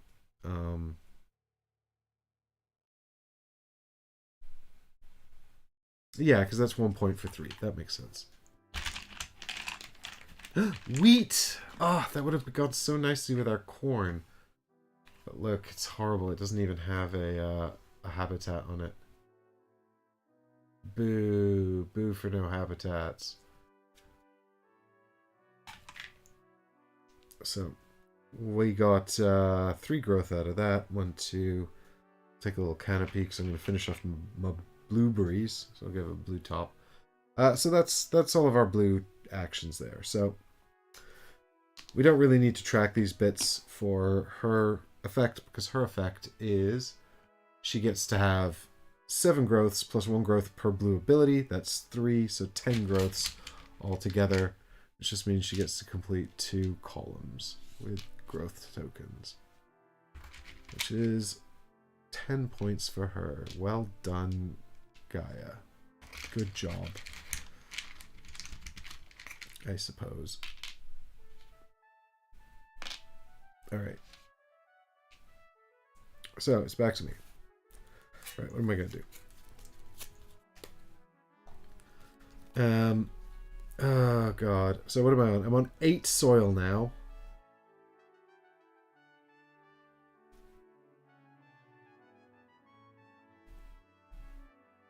8 soil. I'm tempted to go into the blue again, actually, because that got me a lot of soil. And also, it'll get me sprouts.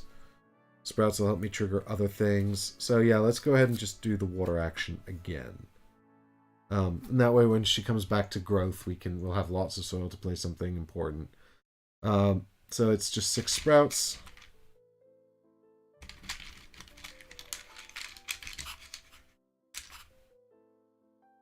And it is then we can compost a card from hand for soil. Do I have another card I really want to give up? So many sun symbols, that's the problem. The only card I could ditch is Blizzard. Ugh. Okay. Screw it, let's ditch Blizzard. I'll give it up on Blizzard for soil. And then we're ditching 2 of these for 3 soil. And another one for 3 growth. No, I don't think that's necessarily worth it yet. I think that we've got not many... I don't think we need to do that yet. Because we've got growth power here. We've got this growth power here. We've got lots of growth powers. I think we'll probably get those filled in. Hey Eddie, yeah, not too bad. Not too bad, bud. We're just, we're trying to beat Gaia. It's tricky. Yeah, so we get our 3... Plus also, if I pay a card from compost here, then... Well, I mean, this combo is quite nice. Because I compost 1 from hand for soil. And then I compost 2 from here for 3 more soil. So that's kind of nice. Anyway, here's our sprouts. Pop them out here. We'll put them into blueberries, because why not? And corn. Blueberries and corn. And 4 more soil. And then she gets to have 1, 2, 3, 6 more growths. Sprouts. 6 more sprouts. This fills up so fast. Like, it's 4, 5, 6. Yikes. Yikes. Alright, and then I'm done, so it's her turn. And she reveals the compost card. So I can have 2 soil, or I can compost 2 cards from deck. And then I activate all my red powers, and then she gets to compost 8 cards, plus she gains a soil for each soil I gained this turn. Well, I think we just need to keep going with the soil, partly also because I can't actually... Well, no, actually I get to compost 2 cards from here, don't I? So it's 2 soil or 2 points. 2 points is better. But how much have I got right now? 1, 2, 3, 4, 5, 6, 7. I've got 12 soil. That's quite a lot. All these cards are so expensive. It really doesn't combo with my budget cards permafrost here. The giant sequoia is 8. The plane is 9. That's 17. That's so expensive. I think we're better off playing like the woolly buckeye and the Venus flytrap earlier, but they'd also be better if we had more card draw. What we need is some more cards to sort of complement this combo. Let's just take the soil for now, because I'm also kind of okay with her having... Do we take the soil? Yeah, because I guess we also need to finish these 2 columns here to claim the giraffes. Yeah, we've got time to do that, I think. So we can get to giraffes first, which is actually pretty good. If we can get into 2 of these first and also claim the other 2, that's really, really strong. So we took the 2 soil. We activate our red abilities. It's just compost 2 from hand. Unfortunately, I don't think there's 2 I want to compost from my hand really right now. I've only got 6.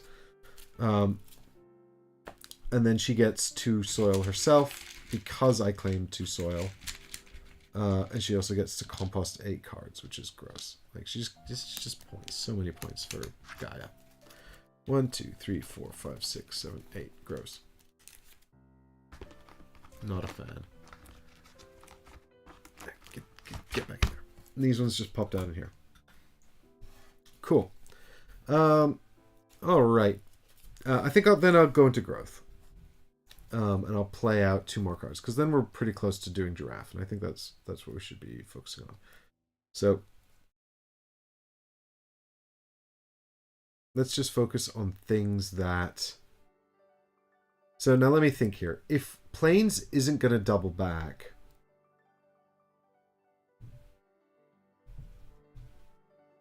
and everything has sun symbols, really we want to put planes down here or up here, and then another sun symbol here or here next to it. So planes is 9. So that leaves us with 5. No, planes is 8 because we've got a discount on it.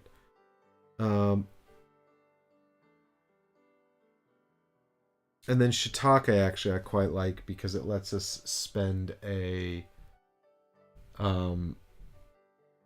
growth for 3 soil, which is quite nice. It's also 2 for 5, so big bonuses on it. So maybe we put shiitake out here. Or we could put them at the bottom. I don't think it matters too much. One thing I do quite like to do as well sometimes is to try to like get all the mushrooms in a row. So if you come across a card that like is like mushrooms in this row. But I don't think we're going to do that in this game just because we're focusing on other things like the sun symbols and whatnot. So this also gives us a pretty strong start for completing another Sud Swamp row.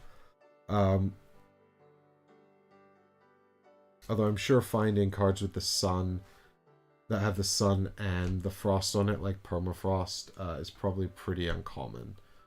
So I don't think we'll be finding too many more of those, but we'll have to see. In any case, we'll pop these 2 down here then for a grand total of 16 minus 2, so 14. So that's all of my soil.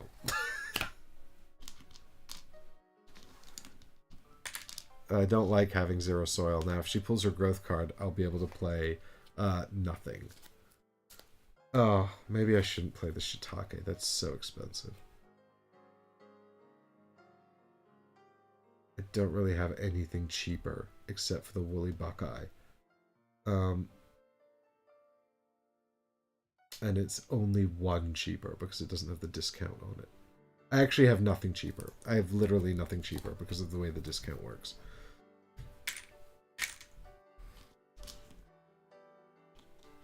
That's so annoying. Alright, let's see what we get. Alright, what do we got here? Oh! Yeah, well, our choice here is obvious. It's a mountain fern moss, because that's geographical. And we need that geography. It's also cheap. Dirt cheap. Which we like. So, I seem to be building up a red tableau, red and blue tableau here. Oh no! Look at this, though.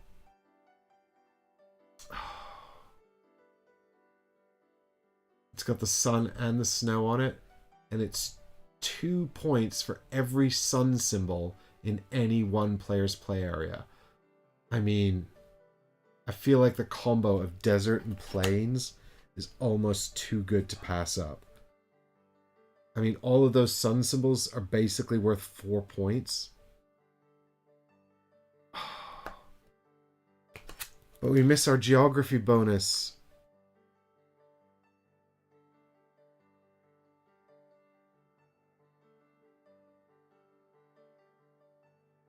We gotta take it, though. That's too good to pass up that desert card, I think.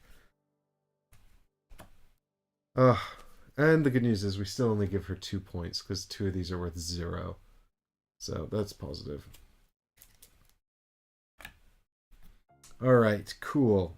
So that's the end of that. Now it's going to be her growth card, I imagine, which is going to be a shame. No, it wasn't the growth card. Fantastic. That's a bit of luck. So she's going to claim one of the lower ones, so we'll let her grab the fox objective, because we're already in there anyway. And then it's back to me, right? And I need some soil, because I don't have any. So, do we go red? I think we go red. I have no cards to compost from hand. But I can get 8 soil if I go into red. Of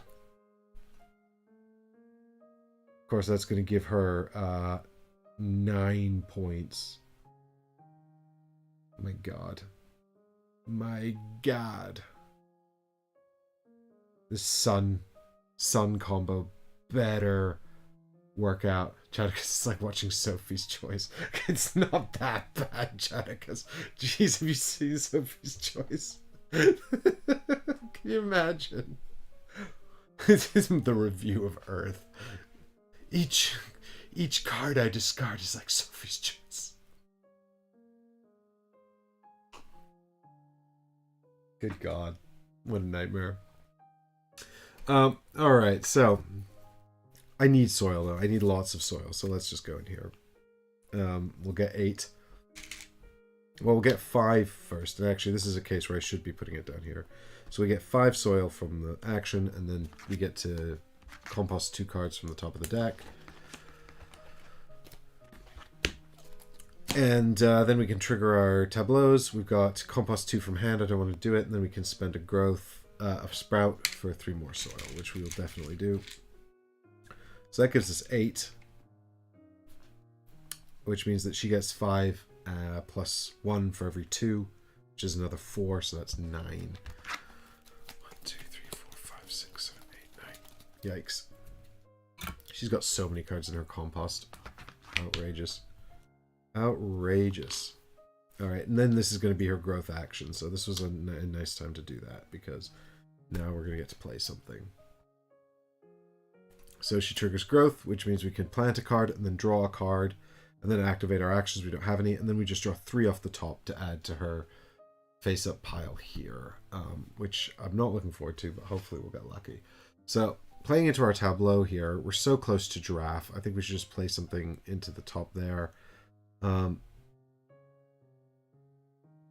I could have ditched the blooming land. I think the only reason I'm keeping it, I really don't need this. I think the only reason I'm keeping it is because it's got sun symbol on it. I could have ditched it like somewhere for a point. Anyway, it doesn't matter.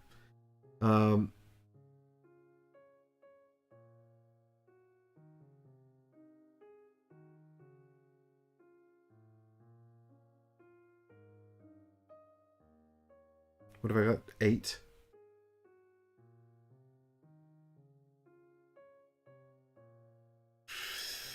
So do we play 7 for the giant sequoia? Put it here.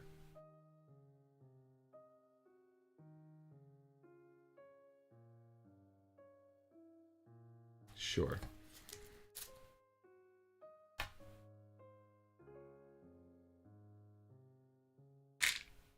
And then we get to draw a card. Please be a good one.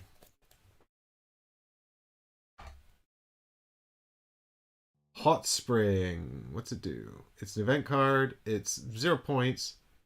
-3 in compost for +4 sprouts. Don't really care about that.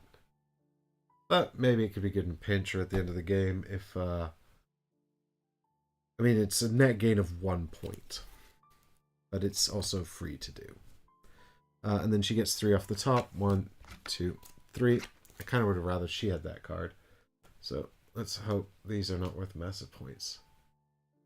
Oh, there's a 7-pointer. I'm so sad. Yikes. I also haven't got any like tricolor cards, which is wild. Like the Persian shield here. She actually just burned 2 of them. These tricolor cards, but those are well, that's blue. But those are pretty useful, and I haven't seen any in hand yet. Okay, so we reset this, and now it's my turn. I'm once again out of soil. I don't have a way to... I'm also low on cards in hand.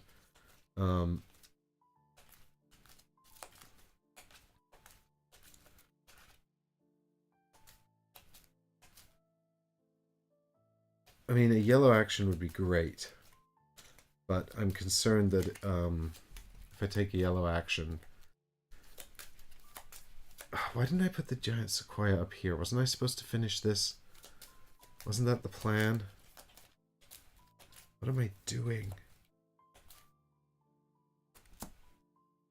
Oh my god. I'm gonna lose giraffes. Do you know what I wish? I wish I'd kept that blizzard. So I could draw 2 cards. That would be so helpful. Because these are all so expensive.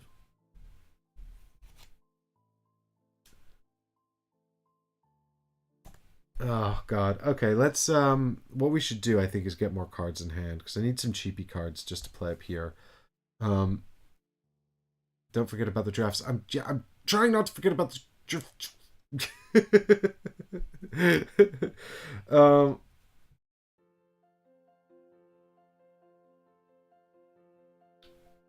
3+ growths on 4 plants. I'm not close to doing that. But let's go into yellow then, because that just lets us draw 4 cards. 1, 2, 3, 4. What we got here? Oh, this would have been useful earlier. Scrubland. But it has got a sun on it and water. That makes it budget, so we like that. It's +1 card on growth, which could be doing more of. Actually, that could be really helpful. We've got this one, the Victoria Amazonica, which is nice because it's completely illegible on the green screen. So let's pop it over here. So that's a nice one because it's got geography. And it's budget, and it gets us some more soil on blue, which is nice. It's cheap and it's not got a sun on it, so that's one of the ones we could play. Some of us believe in you. Thanks. We've got a flash flood here, which this is potentially quite good. Because it's 0, but it's just straight 4 for 4 points. But those 4 points with growths can be used to trigger bonus points. So it's quite a good redistribution if needed.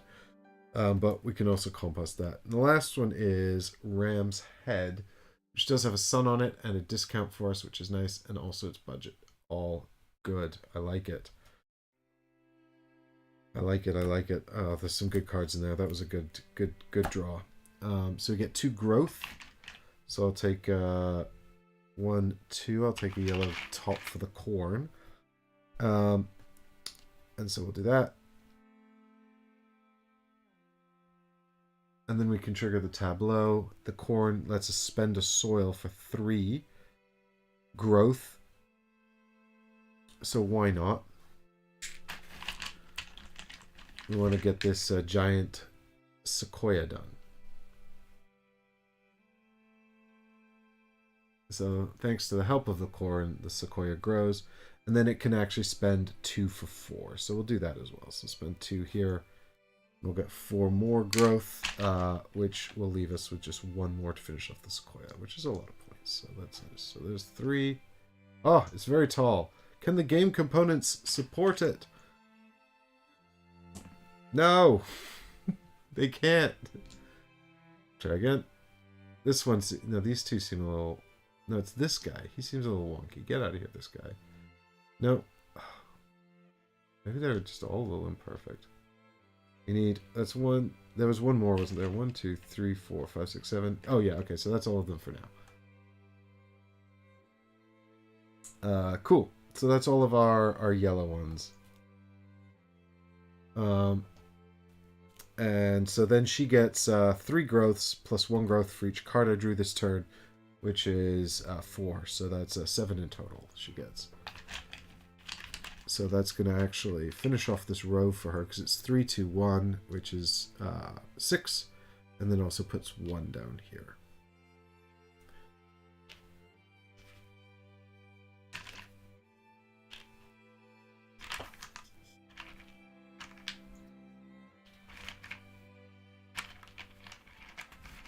There we go. So that's it for her board.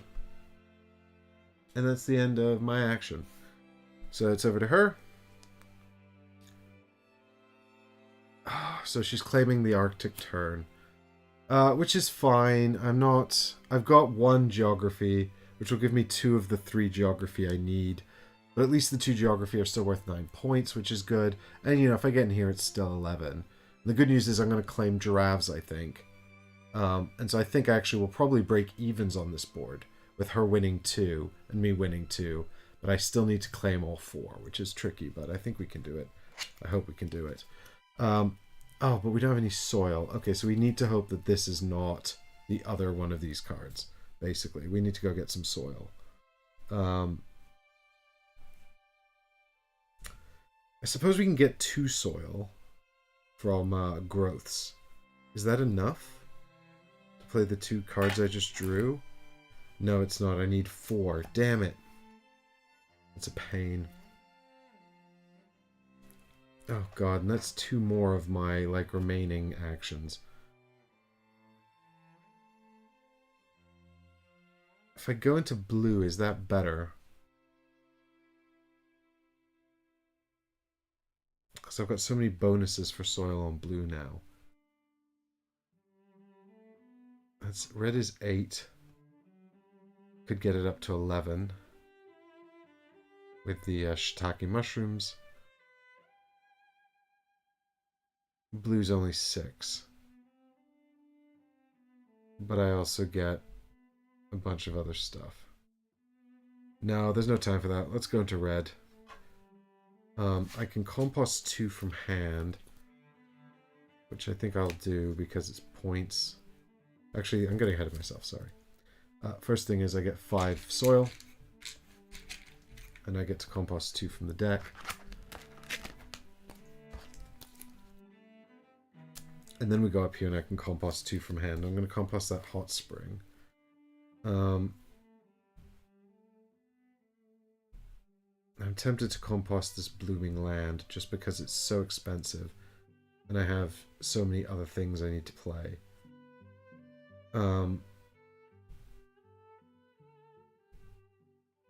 Yeah, we'll compost the blooming land as well.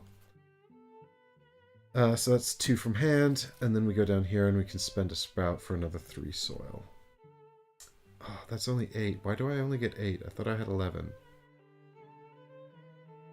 I don't know why I thought I had 11, though.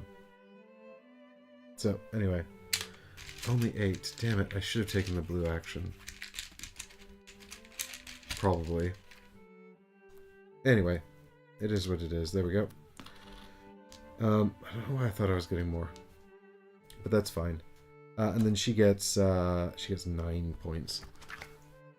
1, 2, 3, 4, 5, 6, 7, 8, 9. Gross. There's so many cards here. So many points. And then it's her turn. And we're going to get her to... She's doing compost as well. Right, just give me more soil. Fuck it. I don't even care if she gets some soil. I'm going to get 2. And I'm going to trigger this again to get me another 3. So I'm going to get a total of 5. Which is good, actually. Because now I think I can claim giraffes. In fact, I can definitely claim giraffes. I could also compost 2 from hand, but I don't think I want to. No, I don't want to. And then she gets to compost another 8 cards, and she gets 5 soil, but that's fine because that puts her on 7, so it's still not worth any points. But she is going to get another. So many. She's got so many cards in her compost. 1, 2, 3, 4, 5, 6, 7, 8. Oh my god. We got to get this sun combo working. All right, we've played the blueberries, so that's good. So we'll go into here. We get to grow 2 cards. We're going to put out the Victoria Amazonica up here. And we're going to put out... what else is cheap and cheerful? I actually think we should probably put out the Scrubland because... it gives us this growth icon, and that means that every time... Oh, but it wants shrubs in its column. 3 points for shrubs in its column. We can't reverse... There's a shrub here, which is the blueberries, but we can't reverse the order of these, or we screw up the sun symbols. I just want to put this out because it's got card draw on it, which is nice. How much soil do I have? 13. So that costs 2. I've got 11 left. No,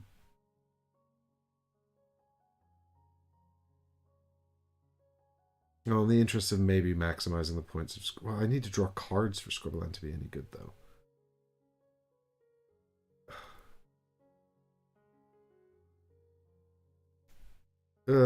Okay, let's just put Ram's Head in here, then. And that's a grand total cost of 4. They're 3 each, but then I've got a discount of 1 on both. So that's 4 soil for that. And we can claim Giraffe, which is nice. Good. And then we draw 4 cards and keep 1. Let's see what we got here. Something else. Oh, and that's not geography. None of these have geography. Ginger is worth point. None of them have sun on either. There's a geyser. Oh, I might take the geyser, actually. I mean, it's 0. It's pay 2 points, draw 2 cards. That's just kind of helpful. It does mean I'm giving her 7 points. But the ginger is basically useless to me. I'd only be taking it to deny her. I mean, these are all pretty shit. Actually, they're all quite cheap. And not really good. Not many habitats. But the ginger's worth 4 points. So I could take that to deny it to her. But then if I take the geyser, I can get 2 cards into hand for free. What am I on here? 1, 2, 3, 4. I've got 5 in hand, and I've still got 7 slots to fill. I don't think I'm going to have time to do it.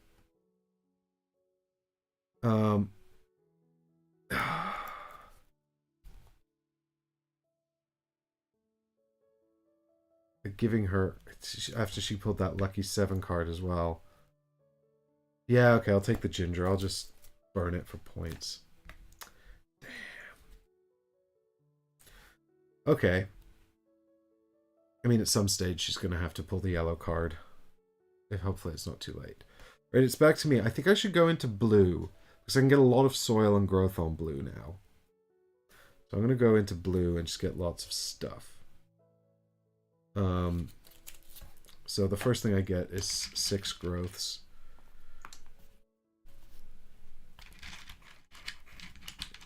And also 2 soil.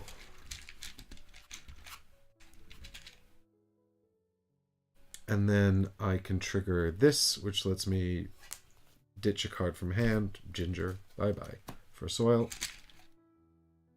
And then we can go up here and trigger Victoria Amazonica, which is 2 cards from here for 2 soil and a growth, which is a net... Well, it's not a net gain, actually. It's a loss of just 1 point, though.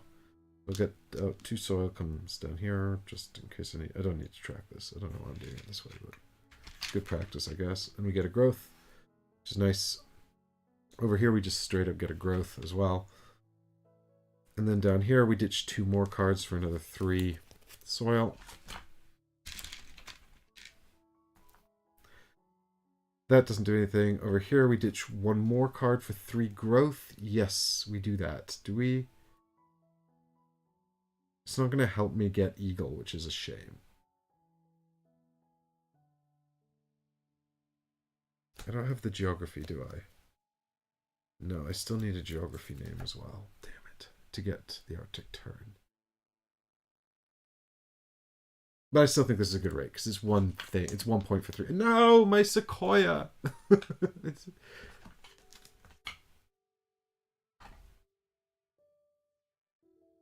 My poor Sequoia. So 3 growths. Where's our best exchange rate for growths? It's 100% the shiitake mushrooms. So we can go 1 and 2. Finishes off the shiitake mushrooms. And then 3 finishes off the giant sequoia. So that's nice. That's lots of points there. We've done that well. And that's it for our blue abilities. So tragically now, so I've still got these ones to put out here. There we go. And we've got another 8 soil. So I mean, there's no point in us doing the red action anymore, given how many blue abilities we've got. But now she's going to get, so 1, 2, 3, 4, 5, 8. She gets 8 sprouts. Oh, she's got so many points. I think she's done a lot better than she did in our previous game.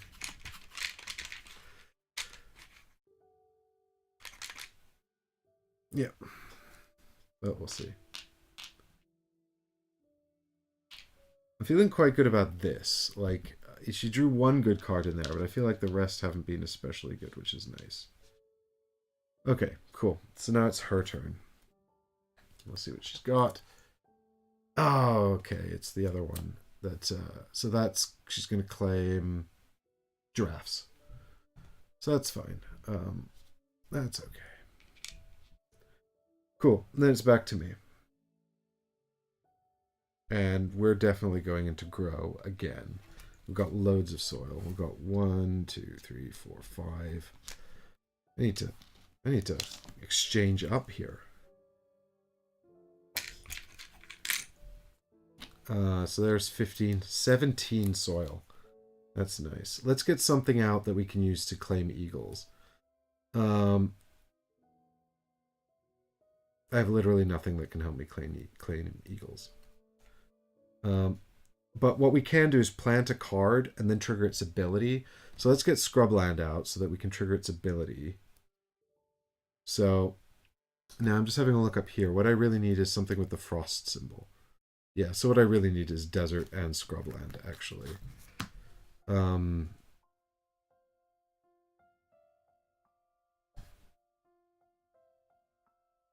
I completely forgot about the Savannah objective, to have different numbers of... to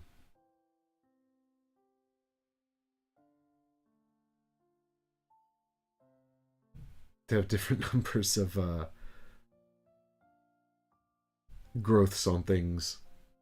I should definitely be doing that. In each row. It's okay, there's time to fix it. So if we put scrubland out here, that costs us 3 soil. And then we want to put desert up here, which costs us 13. Which is basically everything. We got 1 left. And then we get to draw 4 cards and decide which ones we want to give to her. Oh, this one's worth 10 points. Probably shouldn't give her that. There's no geography here, which is the main thing I'm looking for. It's all suns, though, which is nice. I've only got 2 cards left in hand to actually play into my tableau. So I do need to be thinking about keeping cards from my tableau, but I'm loath to give her 10 more points. Even though I don't care about having this in my tableau. I also can't really place it in a way that gets me any points. It's 10 points, though. But I should be... If I place it there, though, it's also going to scupper my chance of getting the Savannah in this row. Not that... you know what? There's not going to be enough time for that anyway.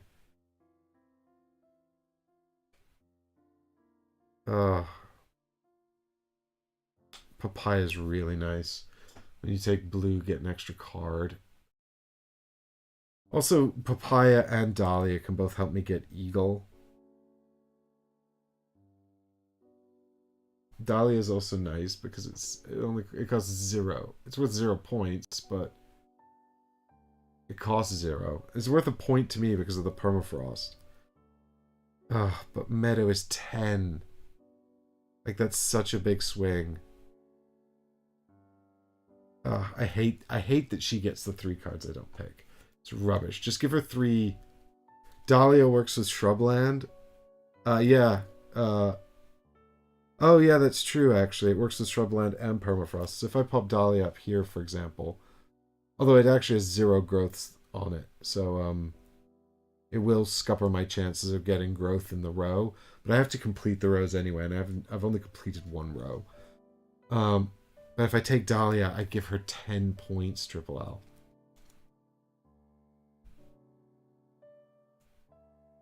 $10 points is so many points. Like, that's so many points.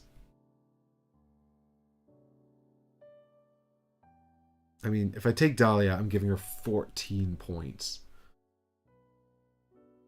I'm not going to get to play Meadow. I think I should take Meadow. The points offset by the points I'd get for taking Dahlia would just be offset by giving her 10. Such a bummer. All right, that's the end of my growth action.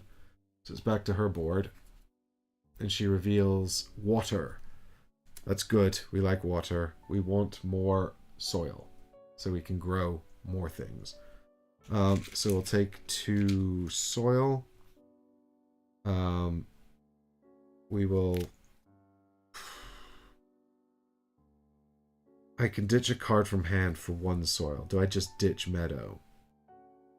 It's so expensive. It is 10 points. It's gonna ditch my... I need to start completing these rows, though.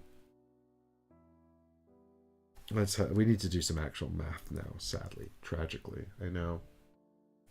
Because, realistically, if we're going to try to get... we're still in with a chance of getting Guanjiang Savannah. There's like 2 more turns and then the game is over. I mean, I really don't think... I'm not going to finish my tableau for a start. I'd have to take growth twice more.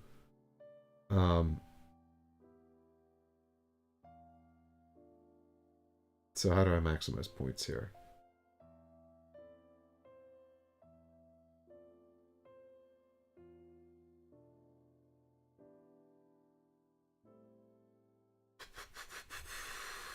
Maximize points. I need like 11 soil.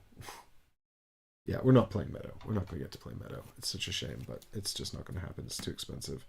And there's other cards that are going to get us more points, I think. Because they have suns on them. Meadow doesn't have a sun on it, does it? Oh, it does have a sun. Shit. Alright, so let's assume that this is the row we're not going to finish.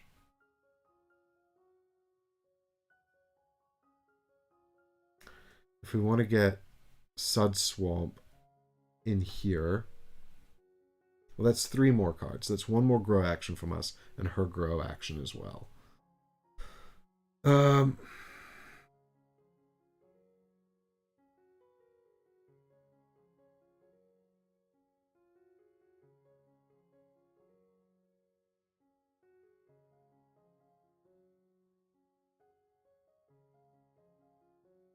Yeah, actually, you're right, though. I need a sun in here to keep the line going.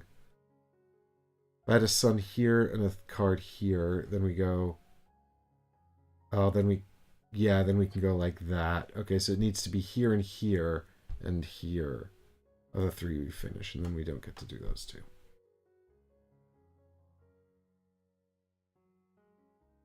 And those are going to have to be Venus Flytrap and Woolly Buckeye and something else. But if it's meadow, that means we need a grand total of 20 soil. And we're only going to get 2, 4, 7, 2.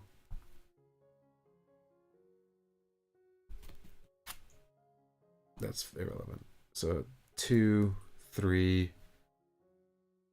4, 5, 8. 2, 3, yeah, 8 here, so that's 9. And if we take water again, that's another 9.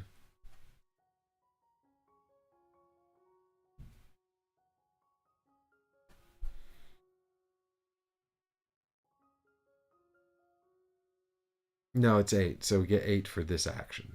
What am I talking about? We get 8 for this action. So then we could spend 3 growths, and we would have.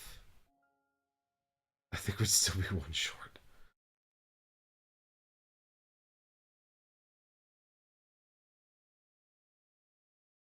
But I think we'd be able to play all 3 of these cards, actually.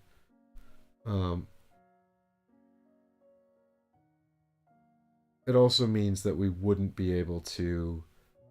I mean, we'd have to play this in here. Well, to be fair, we could do grow. Yeah, I mean, well, we have to do it this way anyway. So, we take the 2 soil here, and then we ditch the flash flood to get another soil from Boreal. Oh, I don't know where I'm going to get another card for the blue action. And then we go into Amazonica. Oops. Which is 2 cards from here. For 2 more soil and a growth.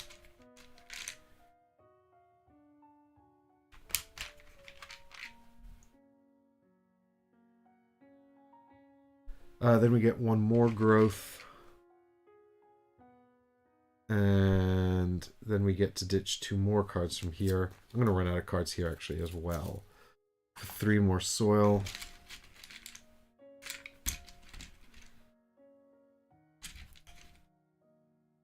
Yeah, and then actually if I want to do this exchange, I'm going to lose my last card here, which is not a good idea. Although it just means I'll have to take a red action, I guess, instead of a blue action. So maybe I should just do it now. Yeah, I'll just do it now. It's a better exchange rate anyway.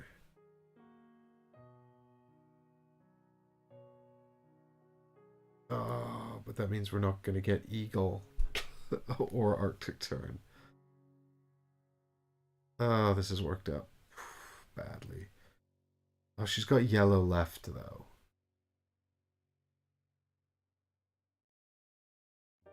Oh, God. All right.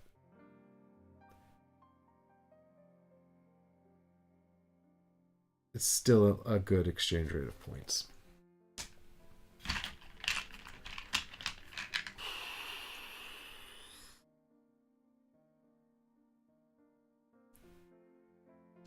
I should have kept some more of those events. I'm filled with regret.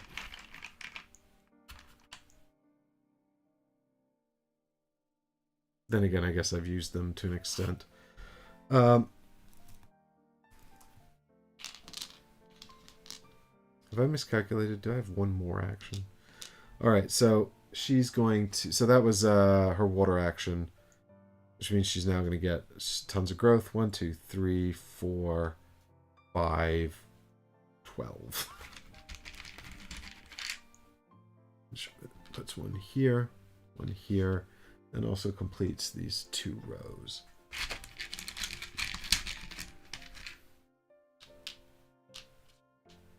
Columns. Oh, she scored so much better than she did in the last game, in this game. I think, which is interesting. Okay, so it's now back to me. So actually, I will have this turn. She'll reveal that card. I do have 2 more turns. Okay, fine.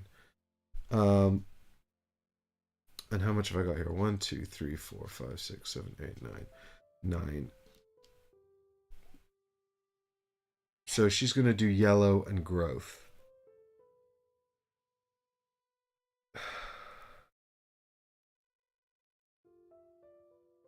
Uh, the order in which she does that could be massively important. Because if she does yellow first, that would be huge. Because it could give me a chance to score eagle. I've given up on the idea of getting turn, unfortunately, because I just can't find another geography.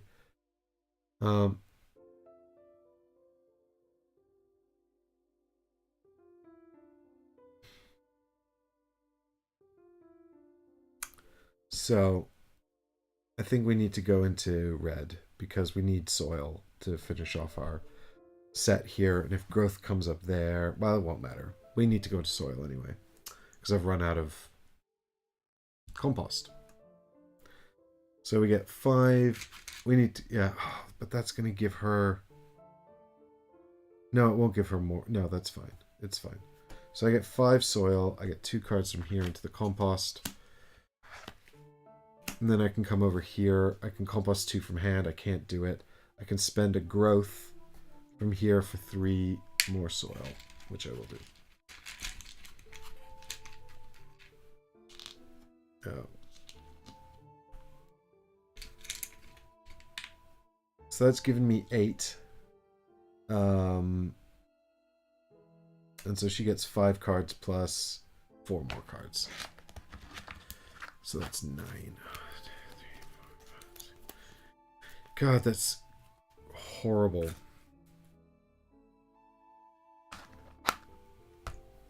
this card backwards? Yeah. Okay. So, there we go. Yellow, please be yellow. Ah, it's green. Oh yeah, I forgot I get to draw a card, actually, on plant. Don't think it's really going to matter. Okay, so I get to plant a card and draw a card. So...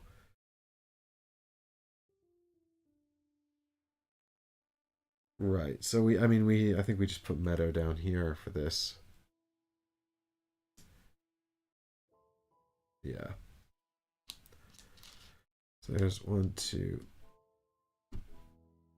3, 4. And 5 is 9. And then we get to draw a card. Please be something good.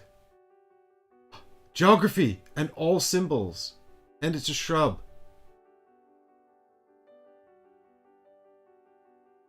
Oh, that's excellent. That's actually perfect. Genuinely, that could not have been better.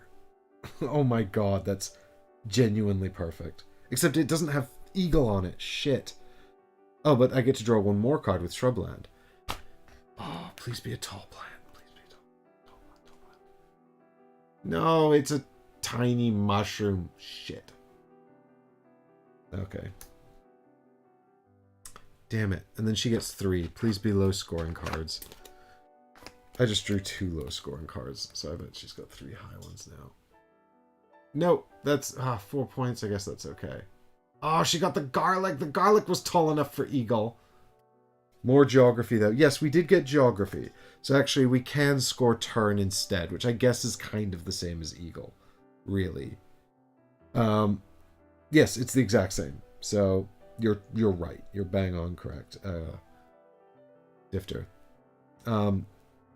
Okay, so it's back to me. Now her last one's going to be yellow, which is just going to be a bit of growth. So we go into growth ourselves.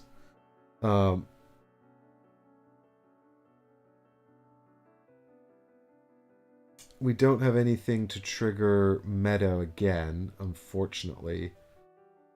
But we can put...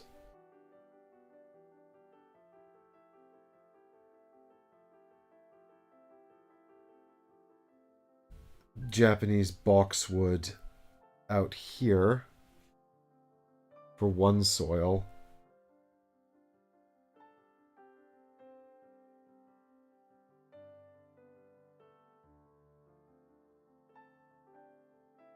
And Venus flytrap out here, which is also worth 3 extra points because of shrubland for 6.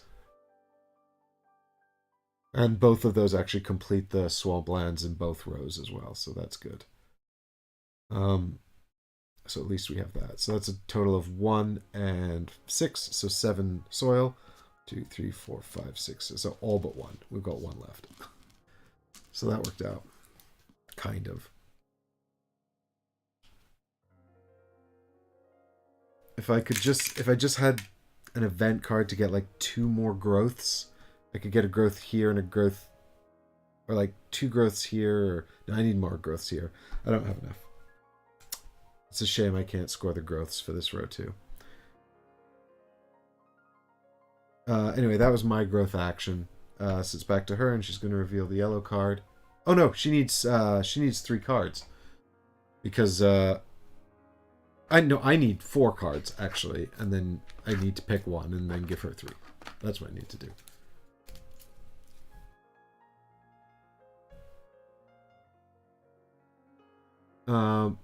Do the cards have to be this way around?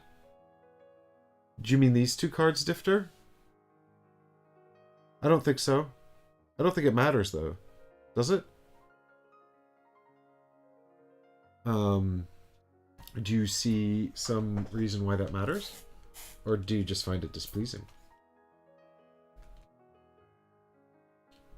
Just think about keeping the sun like... Well, they both got suns on them. So it's fine. The Venus flytrap has a sun.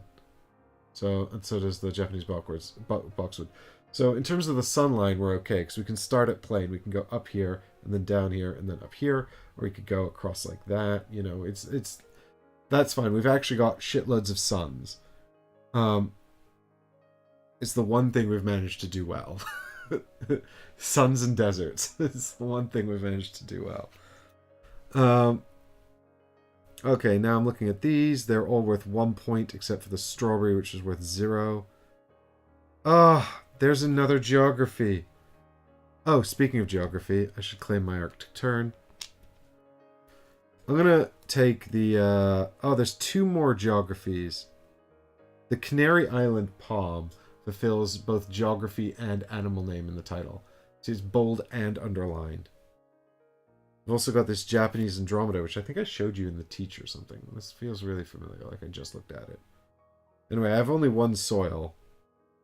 So I shall keep the Virginia strawberry, because I like strawberries. Oh no, it's the only one that's worth 0 points. Never mind. I'll keep the Japanese Andromeda, because I could actually play that if I somehow had a chance. And then we shall watch her reveal the yellow card. Grow. You can have +2 growth or draw 2 cards. I will take +2 growth because it is worth 2 points. I don't need any more cards. And she gets points based on how many cards I draw. So it is nonsense. So I take 2 growth. And of course we pop a little hat straight onto our Venus flytraps, because that's like 3 points right there for that one. And then 1 more. It doesn't matter at all. Yeah, it doesn't make a damn bit of difference where this goes. So let's put it on the Japanese boxwood because it finishes it. So it's a little canopy. So that's just kind of nice. The Japanese Andromeda is also a shrub. Yeah, Triple L, if we had a chance to play it, that would be great. But we don't. Because she's going to get 7 growths. And that's going to be... Oh, no, I get to do my yellow line. I forgot. Oh, fantastic. Okay, so what have we got in yellow here? Oh, we can get so much more growth. That's cool. So for a start, we can compost 2 from hand. So we might as well do that. We'll keep the Japanese Andromeda, even though it doesn't matter. We can spend a growth for 2. We can spend a shrub for 2 growths, but I don't know if it's worth it because I've only got 2 more growth opportunities and I can get it down here from my soil. So I might as well keep the shrub and spend the soil, which is worth no points at the end, to get 3 growths. I can't even place them all. I can only place 2 here on the slippery jack, and that's it. That's otherwise complete. And that's it for my yellows. But I still didn't draw any cards, so she's still getting 7 growths herself. Which means she's going to get, to finish off some more of the line over here. Yeah, happy little trees. It's nice. So that's, she's getting 7, so that's 3. 4 finishes off this first one. And then 3 more doesn't quite finish off the next one. So that's good. Okay. And with that, it's the end of the game. And regrettably, she's triggered it, so she gets the 7 bonus points. Womp womp. And now we have to work out our life choices. See who's won. So I'll grab my little score sheet here. I'm going to write down...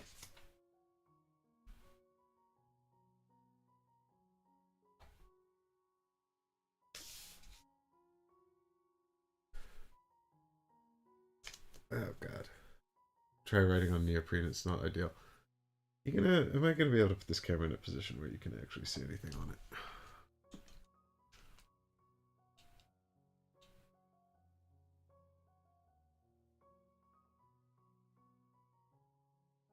Potentially.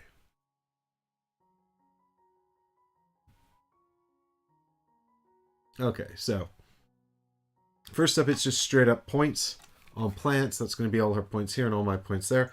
Oh my god, there's so many cards, guys. I'm so fucked. 0, 1, 2, 3, 4, 5, 6, 9, 10, 11, 13, 14, 21, 22, 24, 25, 26, 27, 20, 28 is actually very low.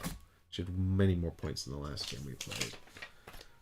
So that's 28 points for her. And I've got 0, 2, 3, 4, 14, 18, 20, 22, 23, 25, 29, 33. So not great, but could be worse. And then it's event cards, which is 0 for both of us. Right, and then it's cards in the compost, and this is going to be horrifying. So we're currently up, but I don't know how long it's going to last. Because her compost is gross. It's like a whole deck of cards. It's like a magic card deck. 1, 2, 3, 4, 5, 6, 7, 8, 9, 10, 11, 12, 13, 14, 15, 16, 17, 18, 19, 20, 21, 22, 23, 24, 25, 26, 27, 28, 29, 30, 31, 32, 33, 34, 35, 36, 37, 38, 39, 40, 41, 42, 43, 44, 45, 46, 47, 48, 49, 50. 50 points for compost. I've got 4.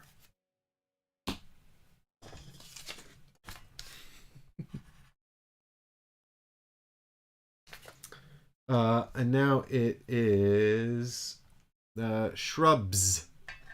So my lead is gone. my brief lead. And she's got 5, 10, 15, 20, 25, 30, 35, 36. And I've got 8, 9, 10. Uh-oh. So 36 to 10. Alright. Well, we just gotta hope we've scored quite a lot for those environment cards. The terrain cards and the ecosystem cards, I mean. Okie dokie. So, Next, it's growths. So she's got 25 for here. We know that just because we know each row is 25. And then she's got another 7 and 3 here. So that's 32, 35.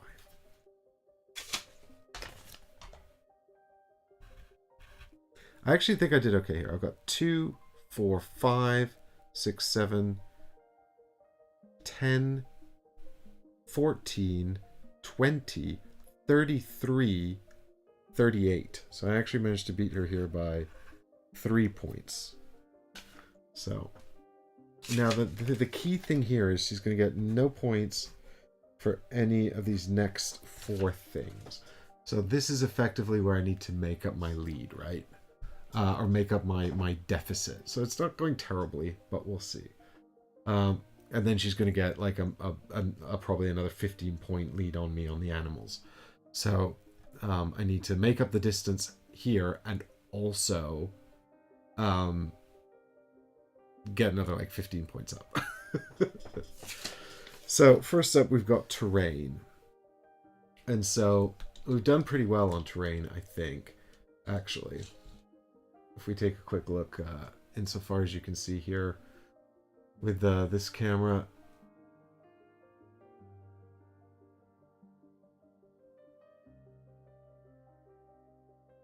So what we've got here is we've got our planes card down here in the corner, which is for every sun symbol in a contiguous state. Now we've got 9 cards here.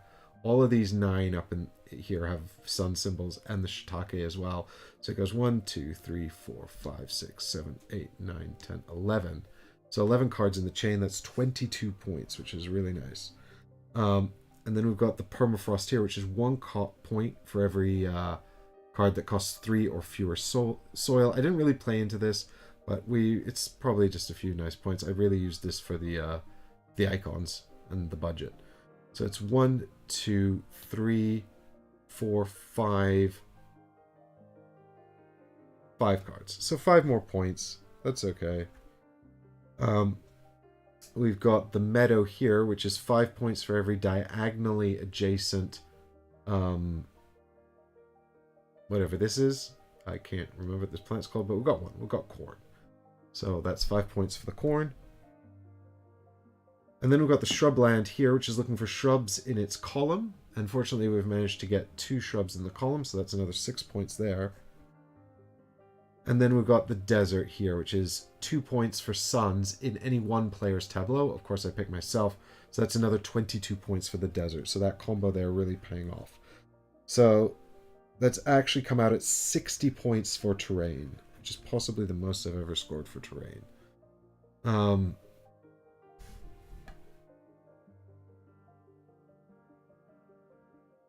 Yeah.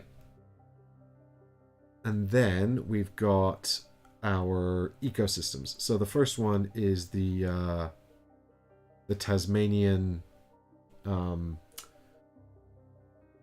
rainforest over here on our board, which is 9 points for every 2 cards with geography in their name. So that's 9 points because we got 3. We've got up here the Sud Swamp, which we clarified at the start what that does, which is, you know, the 4 things with the 4 columns. I think we've done this 2, maybe 3 times. Let me have a look here. So we've got water, sun, mountains, and frost. So we've done it on the first column. We've got, we'll call this frost, sun, no, this needs to be water, actually. This is the only water in this row. So water, frost, mountains, sun. So we've got it here as well. And then we've got frost, water, sun, mountains. So all 3 of these rows. So that is 18 points there, which is really nice.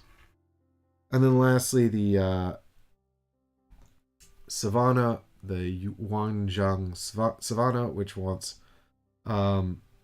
different growth levels on rows. We've only done this once. We've only managed to get this here. Unfortunately, I just couldn't quite get enough growths out to trigger it here. And I'd never be able to trigger it here because these 2 both have 0, or here because the row's incomplete. So that's 6 points there. So hopefully this has made up the gap, but we'll see.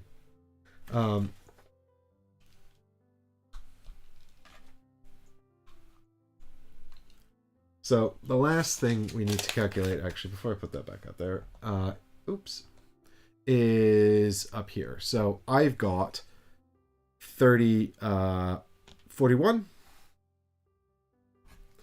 and she's got 30, 52, 59. Yikes. All right, so now I'm going to do some maths here. It's going to go real quiet for a minute. I'll put you on chat so you guys can chat while I work this out real quick.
Just quickly going to check my math here to make sure I've done it right. Using an actual calculator. Because I've lost confidence in doing math live on the internet, apparently.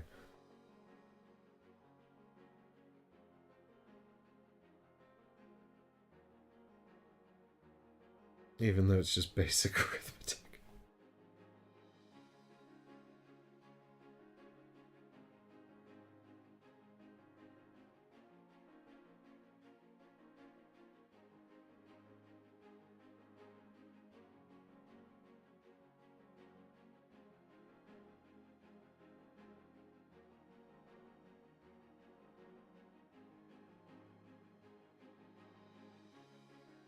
Nope, it's correct.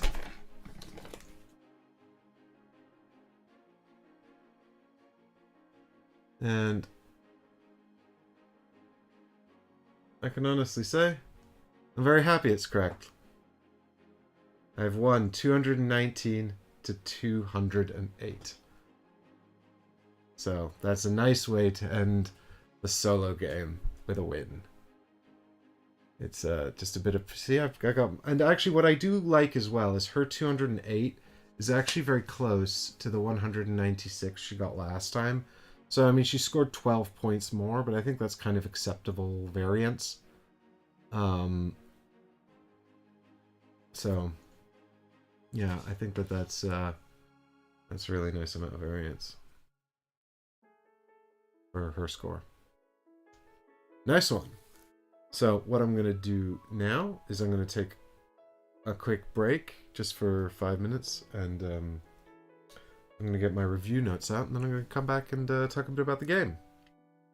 But I hope you'll hang out, and I'll be right back. Thanks so much for watching. I'll be right back.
I'm back.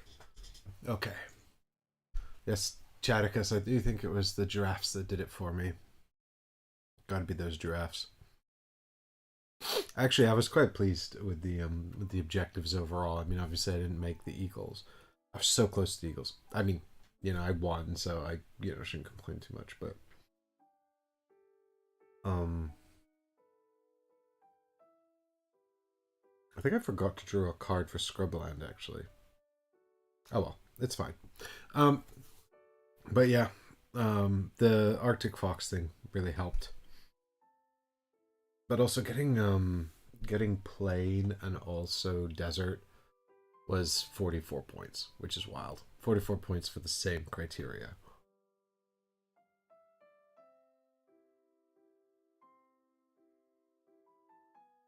So let's talk a little bit about Earth then. Here are my notes.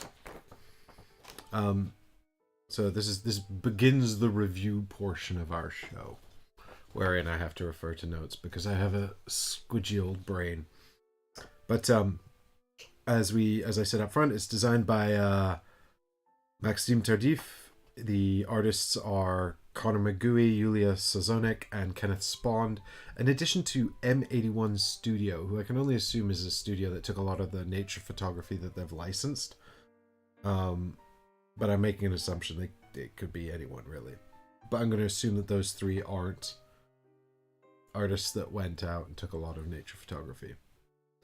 They're probably the graphic or the sort of the graphic designers who did the layouts and things. The publisher is Inside Up Games, which I think is Connor McGooey's company. And this was not a review copy. I backed this on Kickstarter, paid for it with my own money. Now, the player count's 1 to 5. You've just seen the solo game. I did a 3 or 4 player game on Paul's channel on Tabletop Simulator as part of the Kickstarter campaign. It plays 1 to 5. I've played it in real life at 2 and 3. I've played it on BGA at 4. BGG says it's best at 3. No, we'll come back to that. It's a competitive Euro-style tableau builder, so you've seen it. You've basically seen it in action. What you just saw is pretty much the game. The big difference in the solo mode, actually, is that you are doing your turn and then doing her turn, but really you're just kind of doing stuff yourself on both turns, and that's much like the real game, because in the real game you're just following what other people are doing. And given that it's simultaneous play and you're constantly following actions, it's very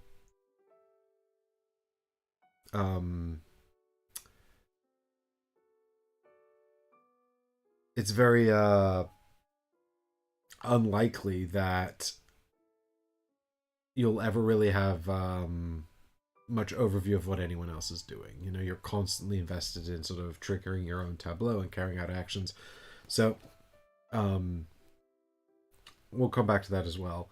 But obviously it's competitive, it's a tableau builder, it's about sort of triggering combos, putting together a bit of an engine, although the degree to which the engine is complex, the complexity of the engine is, of course, based entirely on what cards you can get out and all that kind of stuff.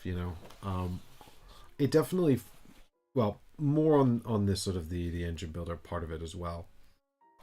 but it's a win game. It's a pretty much straight Euro game in the sense that you're trying to score the most points, and it's just about getting points, and points come from all over the place. Some points just happen, like sprouts and growths and the points on cards, and other points you have to work quite hard for, like the ecosystems and the terrain. Says here, I've written down time to play about 60 minutes, time to learn and teach about 20 minutes. That feels about right. It really depends on your group, how many players you've got, how many questions you think they're going to ask, how long it takes you, sort of how well you know the iconography and things. Obviously, this live stream has taken way longer than 60 minutes, but that's because I'm constantly explaining things. In real life, you're not constantly reading out all the cards and looking at all the cards and talking through your thought process. So much quicker in real life. 60 minutes feels about right. Maybe go up to 90 if you've got a higher player count. I'm looking swole, thanks. We've got thematic. Is it thematic? I've written it's actually deceptively abstract. Like, there is a lot of, I mean, it sort of depends on how you define theme, right? Because the theme in the game is very present. It's on all the cards. All of the mechanisms use terms that are thematic. So when we refer to the symbols on the top of the cards, we actually call them habitats, and that's a sort of something to do with Earth, right? The objective cards are fauna, so these are the animals that live in the Earth, on the Earth. The giraffe card wants you to build 2 columns, I guess because they have long necks. The actions are composting and watering and planting and growing. So that's nicely thematic. There's also like kind of but I mean, what I was sort of getting at is that the actual feel of the game, I think that's kind of where the theme then stops, because I don't know what I am in this game. Am I an ecosystem? Am I God? Am I Earth? I don't know. What are we in this game? Or are we just sort of observers, or the forces of the universe trying to keep the circle of life going on? Because there is kind of a nice cyclical nature to it, right? Because like you take the growth action or the compost action, you get soil. You also get cards in the compost. You can also draw cards into your hand. The cards you don't plant, you can put down here. They become compost. You can spend the compost to get sprouts, and then you can sacrifice the sprouts to get growths. Typically it kind of works in that sort of currency. So, and then later on maybe the growths are spent to get more compost. So there's this kind of like symbiotic nature here that feels thematic, which is nice. But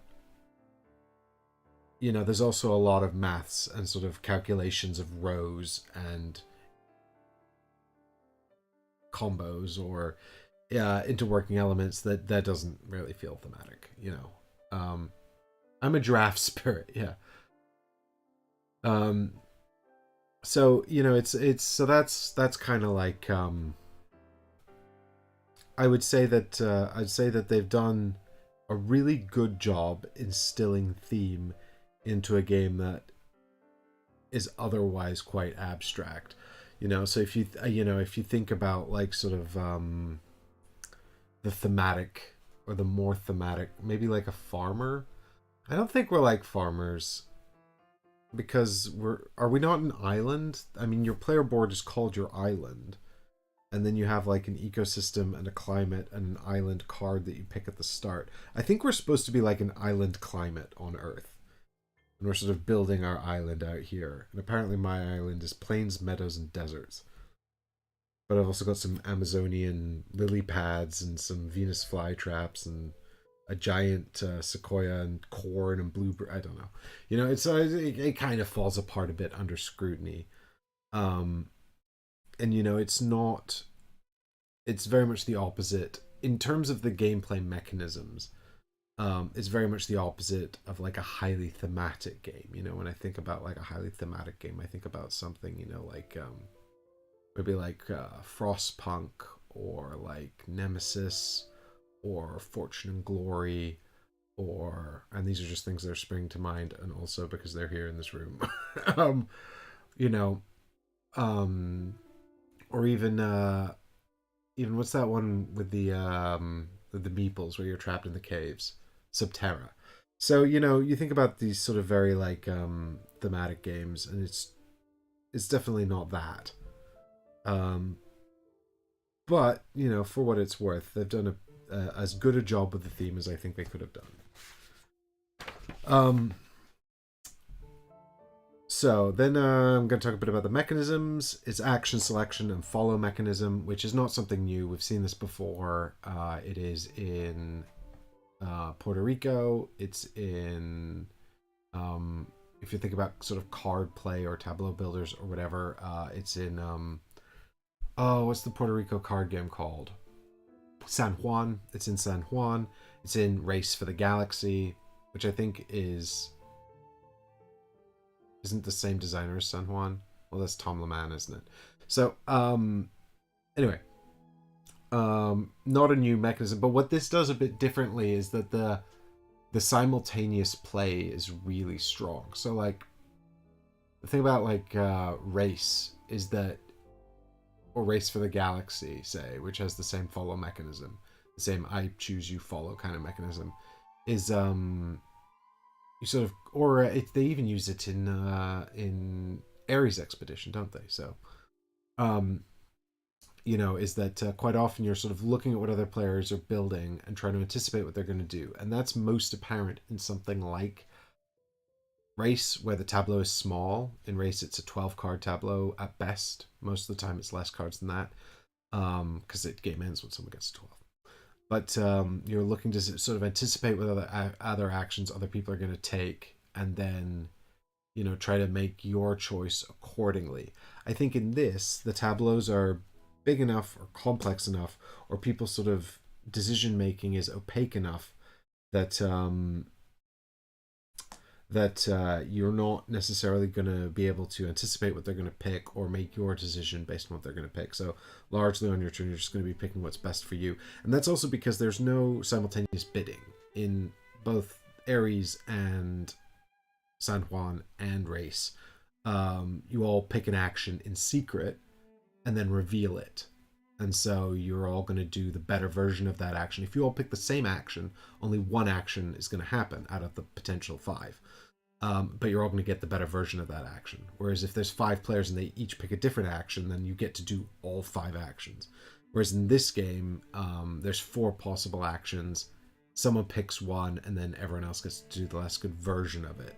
But there isn't this sort of a bidding element that there is in those other games, which I think makes the player interaction a little bit more interesting in those games, because you're trying to pay attention to what other people might pick, so you don't necessarily pick the same thing, and you get to do more stuff that way. And you've also got to think about prioritizing what you want to do the better version of, and what you don't mind doing the less good version of.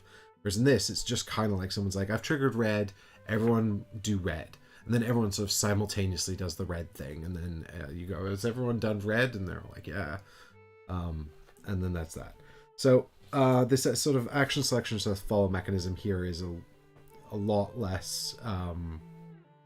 it's just a little bit... There's just less of timing considerations than there are in those other games because of the way it's played out. It's obviously like a tableau builder, so there's like icon collection. There's all these not asymmetrical. There's all these random... objectives that have been put out that you're trying to fulfill, you know, and that's going to have you, like in this case, I was collecting suns, right? Just because of the cards that came out, you know, which was something that the cards that came out even after the game had already started, you know, so I didn't even know I was going to be doing that till the game had already began. Then I wound up collecting suns and getting the most points for it, out of anything I was doing. So a little bit of set collection, I guess, that kind of thing.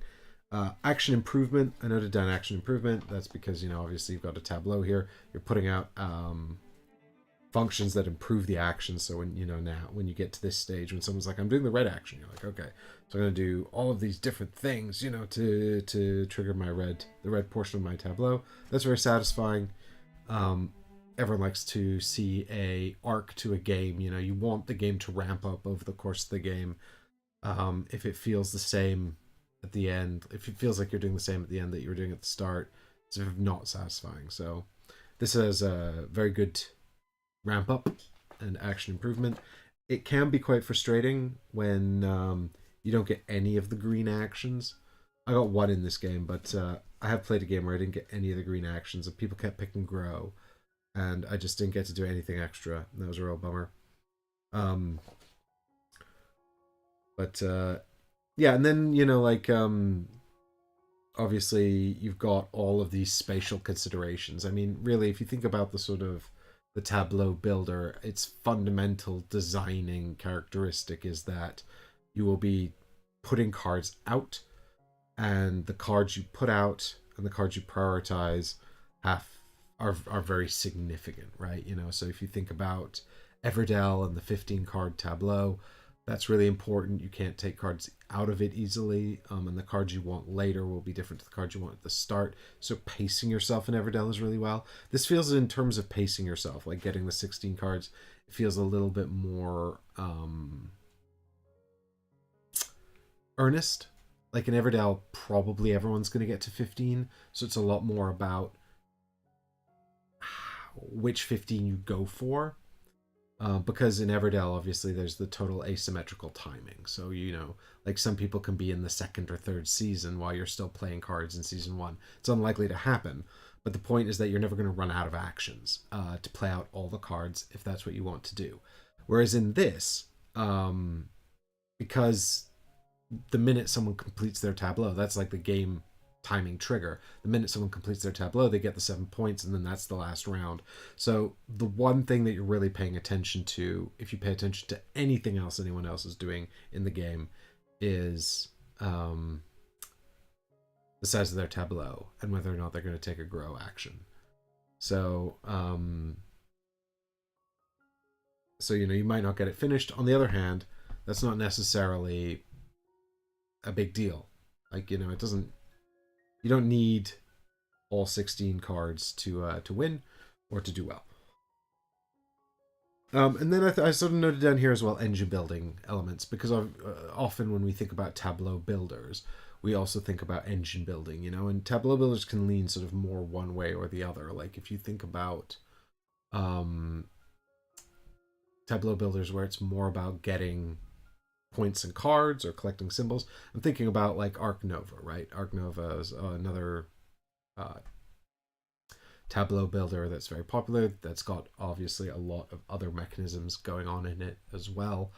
But Arc Nova, the cards you're playing out are largely about collecting symbols and points, to trigger endgame scoring. Whereas in this, it's kind of like a sort of a very middle ground. So in this, we are all the action improvement is on the cards as well, right? And I think you could probably have a strategy that really focuses on that and looks at all the different actions and triggering them in the order in which they trigger.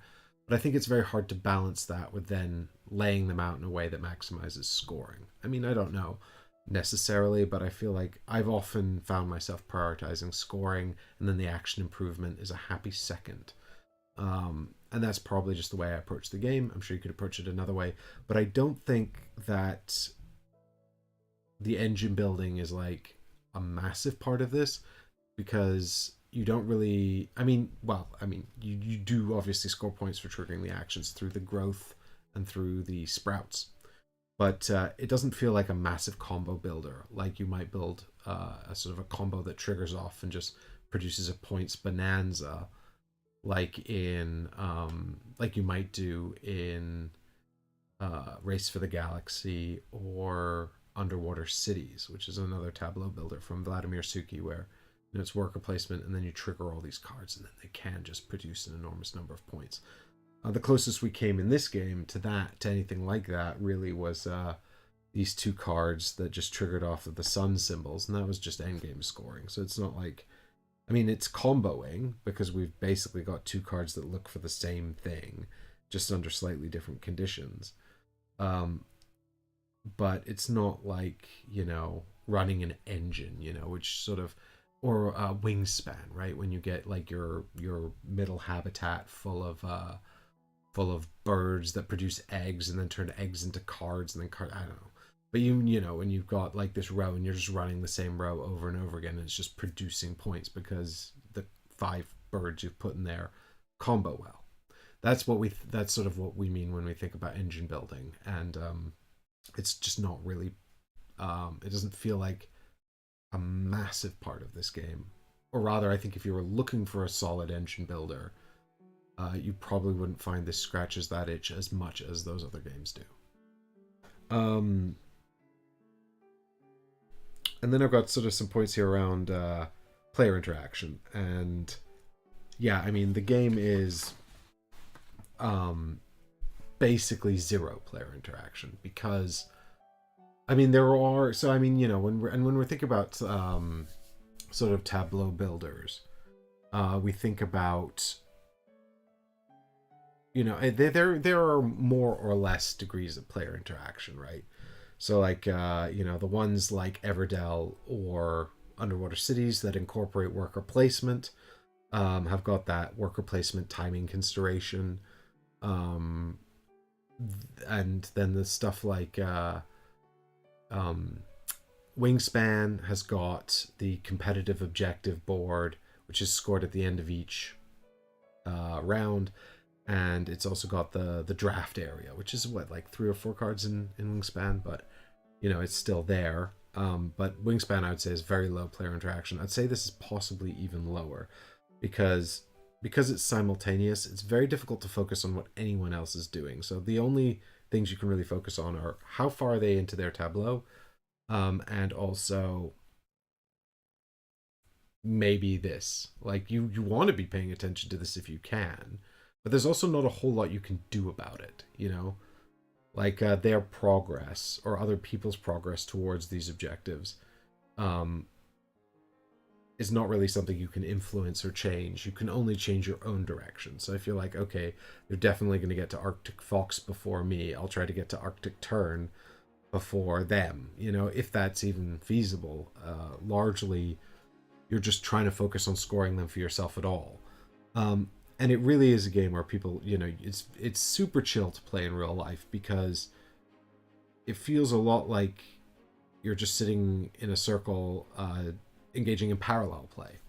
It's just like, I'm doing the blue action. Everyone can follow the blue action. And then, it's like, did you all do the blue action? Yes. Okay. Have you implemented the blue action? Yes. Okay, great. Cool. Moving on then.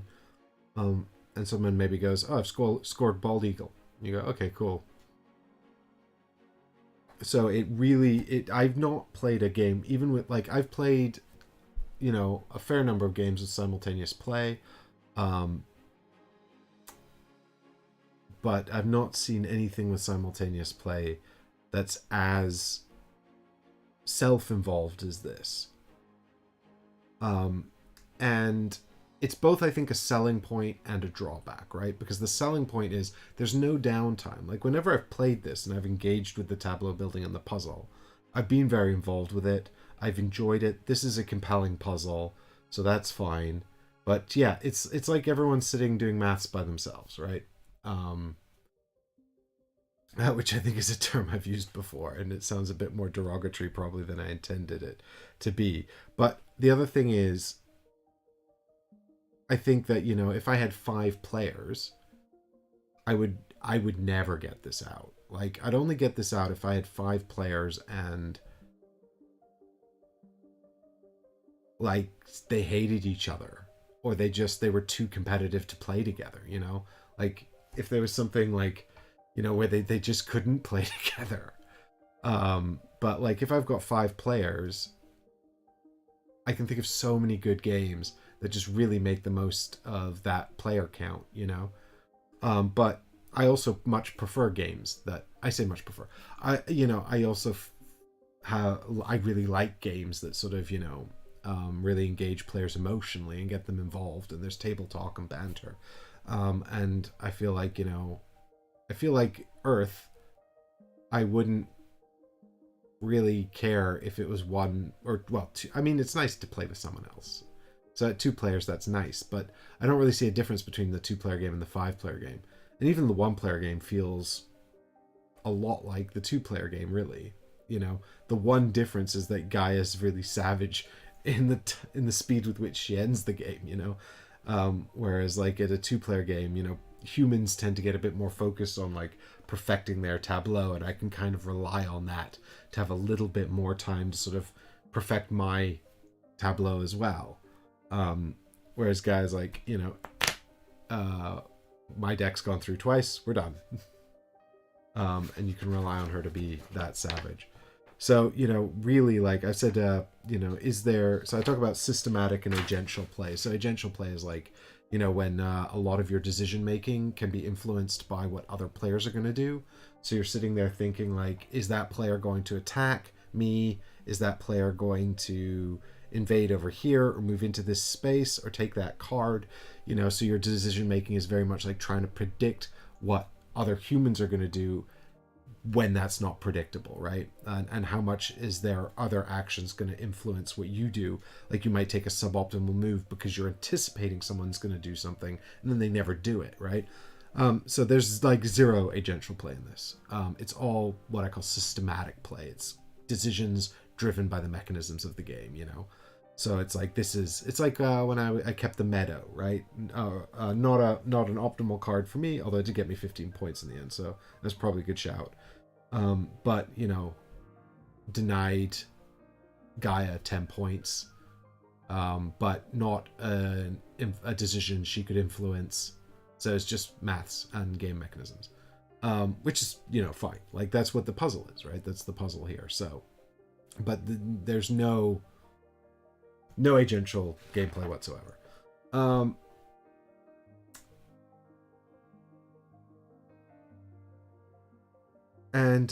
So I mean, then that's sort of got through that part of my sort of thoughts here. Just checking to make sure I sort of covered all of that. Yeah, so I've written here like fundamentally, right? So I've written like how many, when I've played it, has it been well received? And yeah, it has been. Having said that, I mean, I don't think the play on Paul's channel really counts necessarily, because part of what we had to do in that was play this like a much more traditional game where it was like, I think the way we did it was sort of very focused on someone's turn. But generally speaking, like I said, is simultaneous play. You don't know what anyone else is doing, so you're just like this action, and then you have no idea what they're doing. So even if you're like the kind of people that normally play sort of internal order, and someone's like quite like vocal about their actions, and I generally play with people who are very vocal about their actions. So like, I'm gonna do this, I'm gonna do that. Now I'm spending 5 wood to get this card over here. There's none of that in this game. You can't even verbalize what you're doing because you're gonna interrupt everyone else who's playing their own game. So it's very much sort of like a heads down chill thing where you're just like, okay, very quiet. So, but it's generally been well received, and I think that's largely because it's very inoffensive. Like, if you like games and you like puzzles, then generally speaking, this puzzle is going to appeal to you. Having said that, I've also written down here that if you're not into tableau building, or you're not into this kind of puzzle, or games without player interaction are boring to you, then you're not. This is the opposite of the kind of thing you like. Basically, if this is the opposite of the kind of thing you like, you're not going to like it, which is not really helpful. But what I mean is, like, to me, I feel like playing this with other people would kind of be a missed opportunity. Do you know what I mean? Diff just says, would you be able to play this asynchronously? I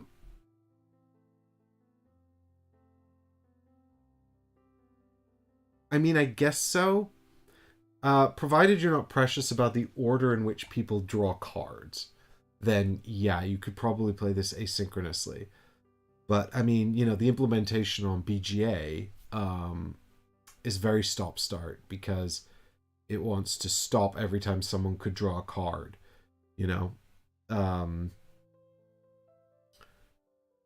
but I mean, so I mean, and that's kind of like it solves the problem of downtime with this simultaneous play, but at the cost of sort of like even just like sort of general social player interaction. Like even if you're playing like a Euro game that doesn't have much player interaction, you can still chit chat, or when someone's taking their turn, you know, you can sort of look what they're doing or have a little bit of table talk. But there's none of that in this because you're all playing at the same time and you're all focused on stuff at the same time.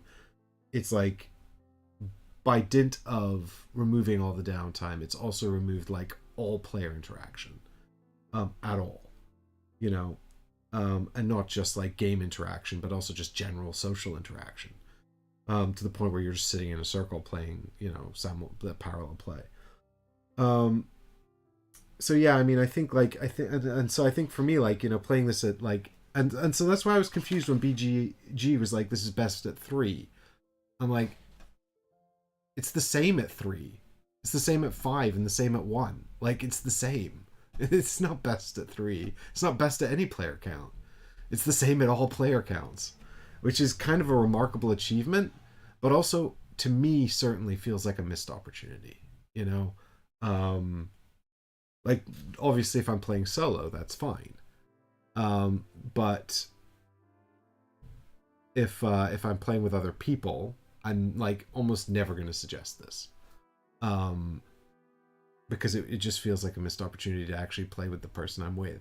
You know, and maybe if we've been playing other games all day or very interactive games all day, like I went and I was playing with a friend of mine, the time I played this at 2, we were playing Hoplomachus Remastered like all day, and then we decided to have a game of Earth at the end of it, and that was nice. It was very chill, you know. But also we could have played Race, or we could have played I don't know, 51st State, which is another tableau builder but with much more player interaction. We could have, you know, we could have played any other tableau builder. And the other thing is, if you have played, and I've got some tableau builders here. I genuinely don't know why I got these out. Possibly just to remind me to talk about them. But the two, yeah. So if you're the kind of person that plays Arc Nova, or oh, this is all of Terraforming Mars in the core box. If you're the kind of person that plays Terraforming Mars or Arc Nova, and if you find Terraforming Mars intolerable without the drafting variant, and you find you bounced off Arc Nova real hard because of a big deck of random cards, this is going to have the exact same problems. Like, you're going to find yourself with the exact same issues. So if that doesn't bother you, yeah, Dispeminite, exactly. This is the perfect game for when you and your partner who love each other are really cross with each other right now, but you still want to do something together. So you decide to play this together, and then you can just passive aggressively sit across from each other and try to win. Yeah, I mean, so, you know, I mean, I think that's a lot of people's sort of primary complaint about deck tableau builders, because they often become what I call a card auditing game, right? You get a handful of cards, and then you're like, oh, what's good, you know, and then you want more cards so you can find the best combos, but you're not going to be able to draw all of those cards. And in most of these kinds of games, there is some kind of dual purpose to the cards. You know, I mean, in Earth, it's the composting of the cards, right? You compost the cards, they're worth points, they can be spent to trigger other abilities. So, you know, the more ruthless you are with your auditing, the better, because you're only going to have so many opportunities to compost cards. On the flip side, you know, you don't want to be too ruthless in case you get rid of something you want later. So that's a nice dilemma to have, and that's done well in Earth. It's also done really well in Race. And I would have a hard... And it's done... in Arc Nova, a lot of people... Arc Nova doesn't really have that. It's really hard to get cards in Arc Nova. You never have enough. And there's not really anything to do with the cards in your hand. Other than discard them when it's coffee time. So the way this works is there's a sort of an arbitrary, not arbitrary, but a unpredictable end of round timer, and when that triggers, you have to discard down to a very low number of cards in hand. Whereas obviously in this you can have infinite cards in hand. In Terraforming Mars you can have infinite cards in hand, but you have to pay for them. But then you don't have to discard. But then also you can't really do anything with the cards you're not playing. Like I think you can give them up for a coin or something. It's been a while. But in Race for the Galaxy, the cards all have different purposes. And their currency as well. So if you want to pay for something, you have to discard cards from your hand. So Race, I think, I think where I'm sort of getting the interesting thing about Race actually is that it's best at 3. BGG says it's best at 2, and they're just wrong. Race is definitely best at 3, or 4. Like it's just really good at a higher player count. But if I was playing 2-player, I'd be happy to play Res Arcana. I'd be happy to play Furnace. I'd be happy to play Arc Nova. I actually really like Arc Nova too, but I don't bounce off of the arbitrariness of the cards like some people do. I'm quite happy to have that. Terraforming Mars. The thing about Arc Nova and Terraforming Mars is they're much longer. Terraforming Mars is much longer. Arc Nova is quite a bit longer. Res Arcana is very short, but Res Arcana is kind of more of an engine builder. Like these are Res Arcana and Race are both Tom LeMan games, and Tom LeMan definitely leans more into the engine building side of tableau building, whereas like, you know, something like Terraforming Mars and Arc Nova and Earth to an extent, I think, feel a bit more around the sort of points combo collection side of it, you know?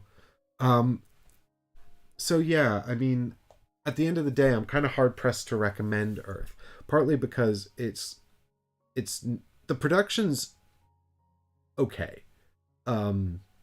This is the Kickstarter version, obviously, but the Kickstarter version actually just comes with the wooden soil and the wooden player pieces. All of these shrubbies and all of these canopies and trees, you're going to get in the retail version. Obviously, the playmat is a Kickstarter thing, and the inserts a Kickstarter thing, and this wooden activation token is a Kickstarter thing, but the token you get in the retail version, which is cardboard, has a nice box on it, and it's totally fine. It's great. It's actually, I like the art better than this. So yeah, but I mean, these player boards are a bit naff. They've already started to bend a bit. And it's not even humid here, so I don't know why that's happening. But yeah, the production, but it's I think it's like 45-50 pounds, which is probably like, you know, $60, $50-$60, depending on where you find out online, right? So it's not cheap. And so I think, you know, if your gaming group is the kind of gaming group that just sort of like to sit and play something incredibly peaceful and enjoy each other's company, and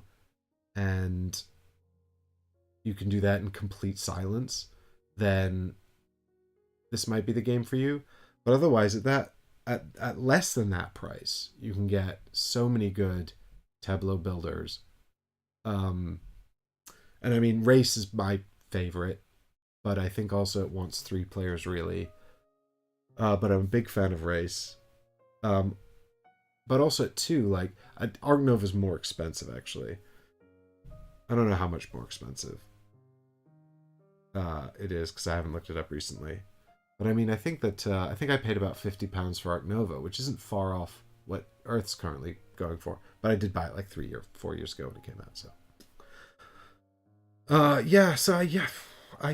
I mean, the thing is, like, so, you know, is Earth staying in my collection? I don't know. I don't think so. I'm probably going to sell it. I'd like to play it a few more times, but I think that I'm going to be done with it. Like, I don't think it's going to have much more to sort of excite me to come back to it. And in terms of solo games, I've got so many other solo games I'd rather play.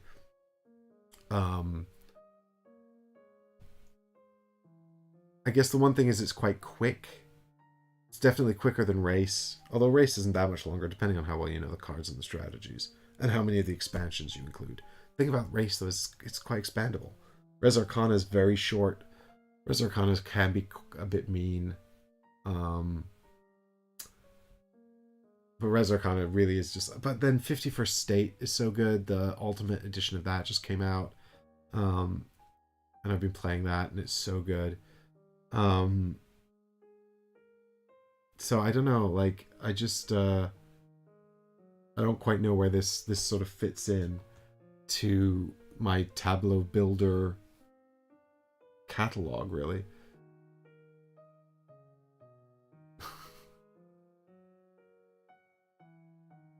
Yeah, so I don't think I'll keep it forever.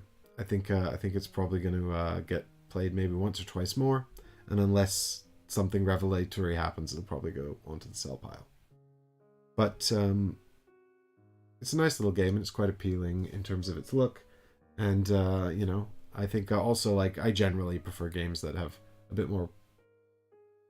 Keep it a day less than forever, says Chadicus. No, I will. This one will go, because I just like, if someone brought it out to play, I'd be okay with playing it, but I don't think I'd ever suggest it. I don't think I'd ever bring it out to play when we could play something else, you know. And the only time I think and the best time I think to play it would be with a group that probably shouldn't be playing a game together, you know, because it's so peaceful and like non-confrontational.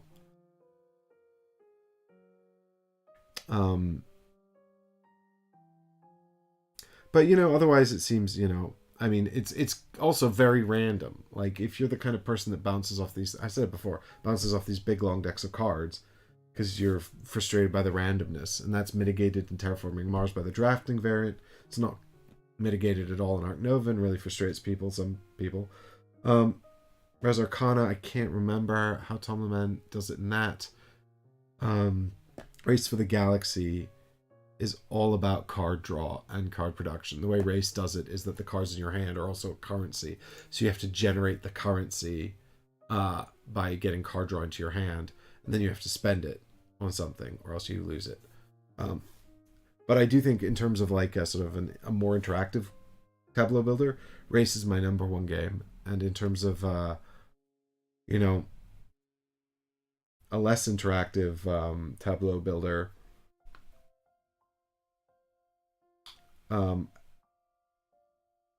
at 2, I'd sooner play Res Arcana or 51st State than this, and they're both about the same length, with the same rules overhead. So yeah, they're just a little bit more interactive, and they work just as well at 2. So Triple L says, I like soloing Valyria, CK, and Villages. What's CK? Villages, I mean to go back to, actually. They very kindly sent me the expansion set for Villages, because we played that a while ago. And I haven't played it since we covered it on the show. So I'd like to do another play of that with the expansion. Seasons. It's nice. Although I'm not sure if I described... I guess Villages is kind of a Tableau Builder, actually. Or, I haven't even mentioned Innovation. I don't know if I can... I don't know why I don't think of that as a Tableau Builder, but it is. But Innovation's fantastic, and it's best at 2 as well. Absolutely savage, though. Like, the whole thing's player interaction. Card Kingdoms. I don't know that one, Triple L, actually. That sounds interesting.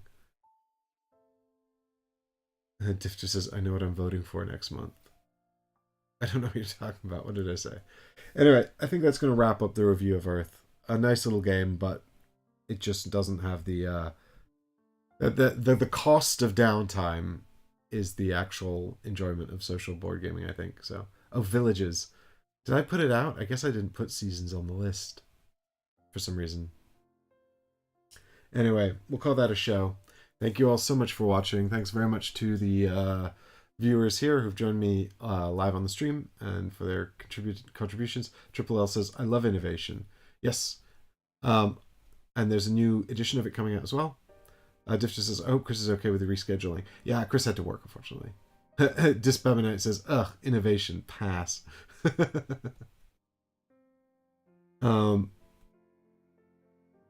And Triple L says, Villages of Valyria.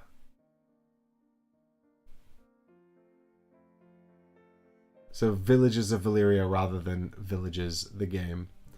Well, Villages the game is also a card, and interestingly, actually, very reminiscent of,